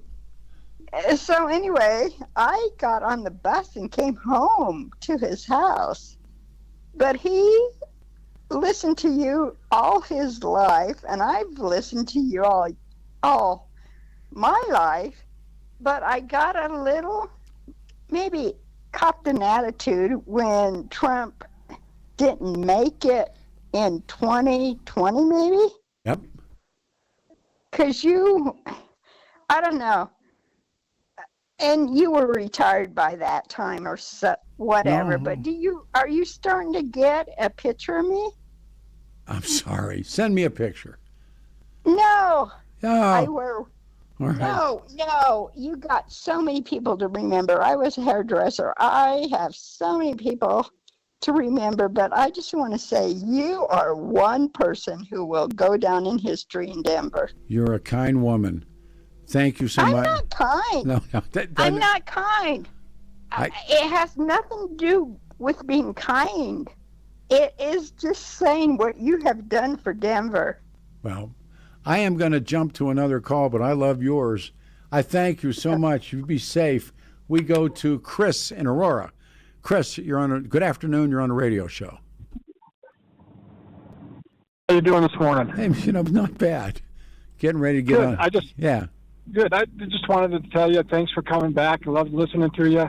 I've listened to you since days of Ramos and Campeon, the Mexican Highway. Oh, man. Corey Voorhees, everything. And I've agreed with you about it. 95% of everything that you ever said. That's more. It's That's great listening to you. That's more than I agree with me. It's great listening to you, though. You're kind. 2 in a row, You don't man. find too many places that you can air your, how you feel. Well, talk radio has taken a turn, and they're suffering. They're suffering for it now, and it falls into the category of the one angry white guy followed by the one angry white guy followed by the one angry white guy, who all told you that the election was rigged, and this list of things that they said, and now they're now the most local guy that was getting. I guess he's a podcaster or something. I don't know. They reenacted the $1,000 a day fine. These guys they lied this radio station into the hole, and I can tell you that straight up. Yeah. And other radio stations as well. So, but when you narrow your demo down to just a handful of people who agree with your craziness, you're gonna kill all the other. Whatever other people that want to listen to radio, and so I think it's like catching fish with a net. The wider you cast the net, when you pull in, the more fish you're going to pull in, and that's and you try and do radio shows that everybody would either like or hate, but it's the same. That I don't know, but what's scary? Yeah. What's scary is all those conspiracy theories and stuff eventually come true. I mean, look at JFK. Look at everything. I mean, everything. Down the line, it comes to the top, and it's true. It will. Well, truth will out. It's Shakespearean. It's Old Testament, and whatever. And that's why I go back to Nixon. Had Nixon gone out to the Rose Garden the next morning and said, "The boys got off the leash last night," instead he starts to huddle with, Erickman and Halderman, I just hope to God Trump hasn't done the same thing. The same thing. I feel. I mean, I love Trump. I mean, everything. I mean, he is so good for this country. But if he's jammed up in this, he's Yeah, I going. know it. And by the way, the off-year elections are coming. This is July the 12th. Yes. You know, Yes. man. I mean, that's the kind of stuff that, and that's why Nixon had to go. The Republicans were done. Here comes Jimmy Carter. It's just God. Oh, yes. man. You take care of yourself. Thank you. Thank you. You very also. much. All right, You. Thank you. We go to Dave in Severance, Colorado. Hey, Dave, you're on a radio show. Good afternoon. Good afternoon, Peter. First and foremost, I was very disappointed with the release of this. It just feels like one more thing that, whether it's the deep state or the rich and powerful, it's going to be a news cycle, and everything is just what they say it is, and that's all there is to it. But kind of disappointed. But I really wanted to ask you a question. If you were Trump, if you were Bondi, if you were at that level in this game, what would it take in the way of evidence in this case to make you say what they just said? Meaning about his murder or his... I mean, what in the Epstein files in general, Well, Epstein... what would it Okay. what would it take for you to make that decision to say, even if it's all there and it's all happened, for you to say nothing happened? Well, that's the point, is it something that is so explosive that you have to keep it covered up? Because, I mean, I go back to a very minor league example, was Players and Sugar. It wasn't that anybody, I mean, prostitution was wrong. At the same time, they were willing participants, both the young women and the men. What was the fear? The fear was who they were. Now, in this case, there's kids, children, little girls involved in this, and that's crime. Also, all the stuff that goes along with it about if CIA, if Mossad, that kind of stuff. So, if I'm Donald Trump, I want this off the books, and I'd look at Nixon as the example of how not to do it. And so, does he think he can survive it? That's the question. If he's involved in it, that's the other question. But there's a reason why Pam Bondi comes out and says it's case closed. There is no list, and the guy didn't come. I mean, it's when the feds do the stuff on we're back to organized crime. When somebody knocks off a Godfather or knocks off somebody, what they ask is who profits. When Paul Castellano gets murdered by John Gotti's crew, they knew, because they knew that it was John Gotti, not only because he's the guy that jumped ahead. So by the time I get back here next week, I got a dollar bet that Pam Bondi's gone, that she resigns. Yeah, I guess my biggest question is, what is so earth-shattering beyond if Trump's involved? And, he said he's going to release it. If he knew he was involved all those months ago, he wouldn't say that. Or maybe he would. But what's so earth-shattering? What major impact could it have on the world if all of the facts of this case were really exposed? I don't know. I mean, it would be and I think if you get into finding out just exactly what Jeffrey Epstein did, I mean, the Khashoggi stuff we know about, Iran-Contra, he was a broker, right? And that was the Saudi Arabian Khashoggi. He's the middleman. It's American weapons. It's Iran-Contra, and they moved that stuff through Israel, and wow. And by the way, I never for a moment believed that this lieutenant colonel named Oliver North was behind all of it. I mean, they, as someone once wrote, they use lieutenant colonels as pencil sharpeners in the Pentagon, and he stands there and takes the shot. Do you really think that this lieutenant colonel plans all of this Iran-Contra? No. And Well, this particular episode, it smelled from the very beginning with two guards falling asleep and the video cameras malfunctioning, and him ending up on his knees. No. And there's no way that happened. No, I was reading Cyril Weck last night, and he said no. He said this guy did not commit suicide. Not a chance. Thank you. Excellent, man. Thank you, Excellent. Peter. Thank you. One line is open. 303-696-1971, the Epstein trial case. The explosion is what it's turned into.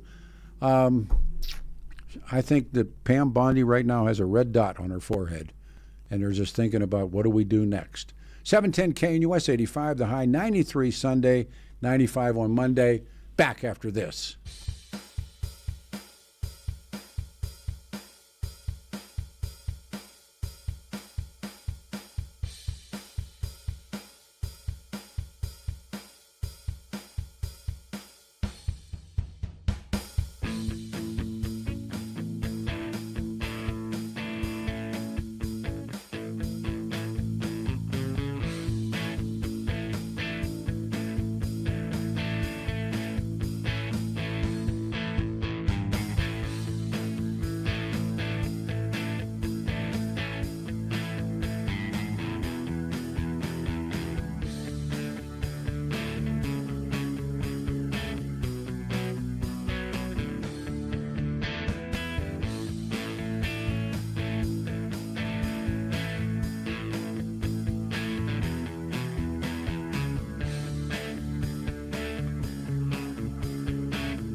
Great songs.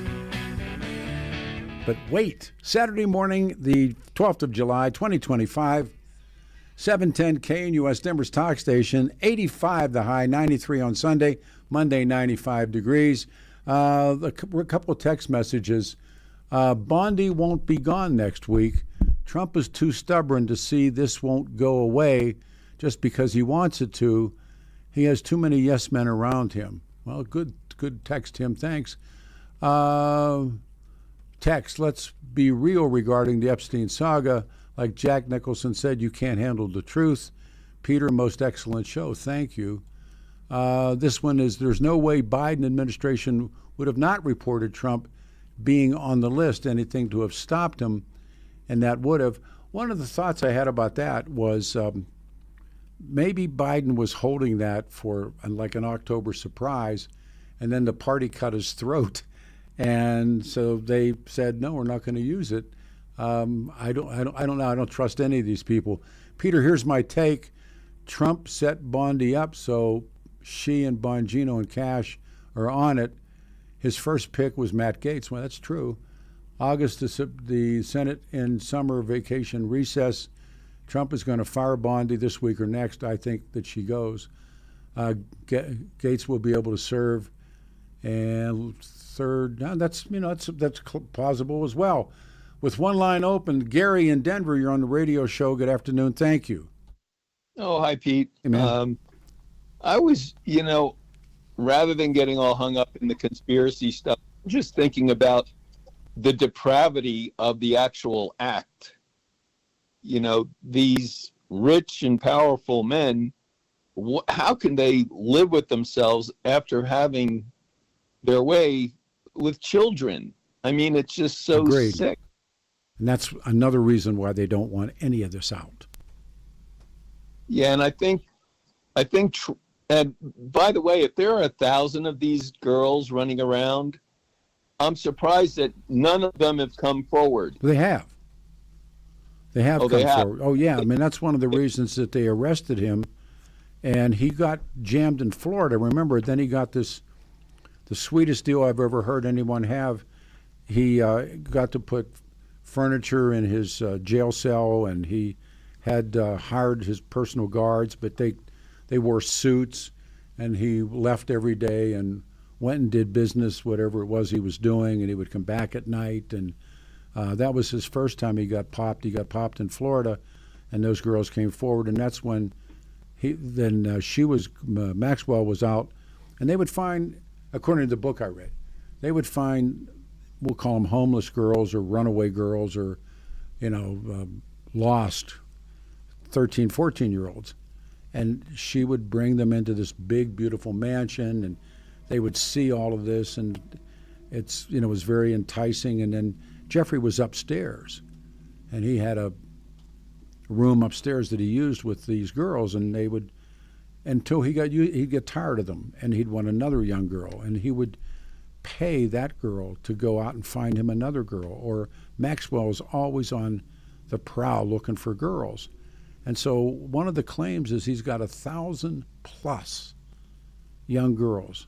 And, one of the things, too, I think is, and I don't know this, is the embarrassment of coming forward now as an adult woman and saying, I was with Prince Andrew or something, or Bill Clinton or Bill Gates, or I don't know if that holds up. I obviously can't speak that way, but it sure strikes me. Yeah.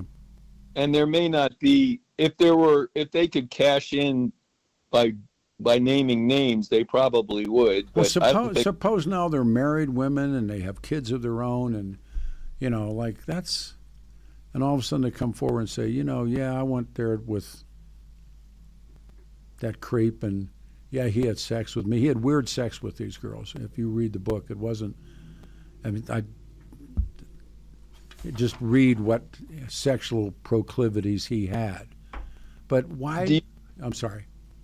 Do you believe that these men, and I'm more focusing on American men, businessmen and politicians, they actually went to that island to have sex with children? I can't answer that. They went to certainly go to his Good Time Island, and the airplane was known as the Lolita Express. And I'm not the sharpest knife in the drawer, but if I'm heading to something called the Lolita Express, I think maybe Lolita's at the other end when I land. Did you ever read Lolita? Ever see or read? The movie was not that great, but the book is pretty damning. Yeah. The last thing I'll say is I think the reason why Trump will never reveal the case files is because by doing so, all of these men who might be exposed will flood his campaign with a lot of money. Oh, sure. I mean, the one experienced Denver players and Sugar, they were the powerful. They were the wealthy. They were the influential people, men who move and shake the city. And it wasn't. I mean, remember when these were business transactions. You know, I had my time, my date, my day, my place I was going. I paid my money, either by credit card or by cash. I did what I did. I brought my friends, whatever it was, and then I left. And were those adult prostitutes or children? Yeah, sure. No, of course they were young women, but they were over the age. They were legal. Oh, okay. I mean, no. Epstein, I mean, is one thing. Scotty Ewing, who I really became friends with, who ran, and then he sold the business, but he had been apprehended. And like when I met him, he's wearing the Irish Rolex, and he could only leave the house like 1 hour a day or something. I forget what it was. But no, he knew what he was doing. And according to people that I talked to afterward, is that it was on the up and up. That he had a delivery system, and if you remember, there was a certain judge that had young women delivered to his son-in-law's or his son's condo in Cherry Creek on Friday night. And I met the man who was the driver, and Channel 9 had reported that there was a limo. And Jeffrey said, I'm there, Jeffrey. So Scotty said, I didn't have a limo. He said, I had an old beat up, I think it was a Blazer. And he said, I'm not going to put a young woman in the back of a limo and drive her around Denver. He said, so the driver who I met, nice man, but I would not want him coming to the door. And they'd buy 45 minutes or an hour, whatever they bought. And at 44 minutes, he's out of the car. At 45, he's at the door. And they just ran a business. And they had willing participants. Epstein's totally different than that. Yeah. Epstein is not like that at all. That's a different boogie altogether. And that's what they're afraid of. Yeah. Well, Pete, thanks for the week. It's been it's really a hit. I've had a great time. I appreciate it. Talk show. I wish you'd come back. Yeah, well, 303-696-1971. We have a minute left in the show. That's it. I had a great 6 days. Thank you all very, very much. Time just runs out. The boys are back on Monday morning. Jeff and Billy return. And to Brother Jeff this week, thank you. You really, really made this thing work. So, Adam, without you, it would have never happened. And Kelly Michaels, thanks for giving me the shot. A great 6 days. I'm getting on my motorcycle, and we're going to the motorcycle show. And you take care of yourselves. You ready? We're good? Hit the button. Thank you.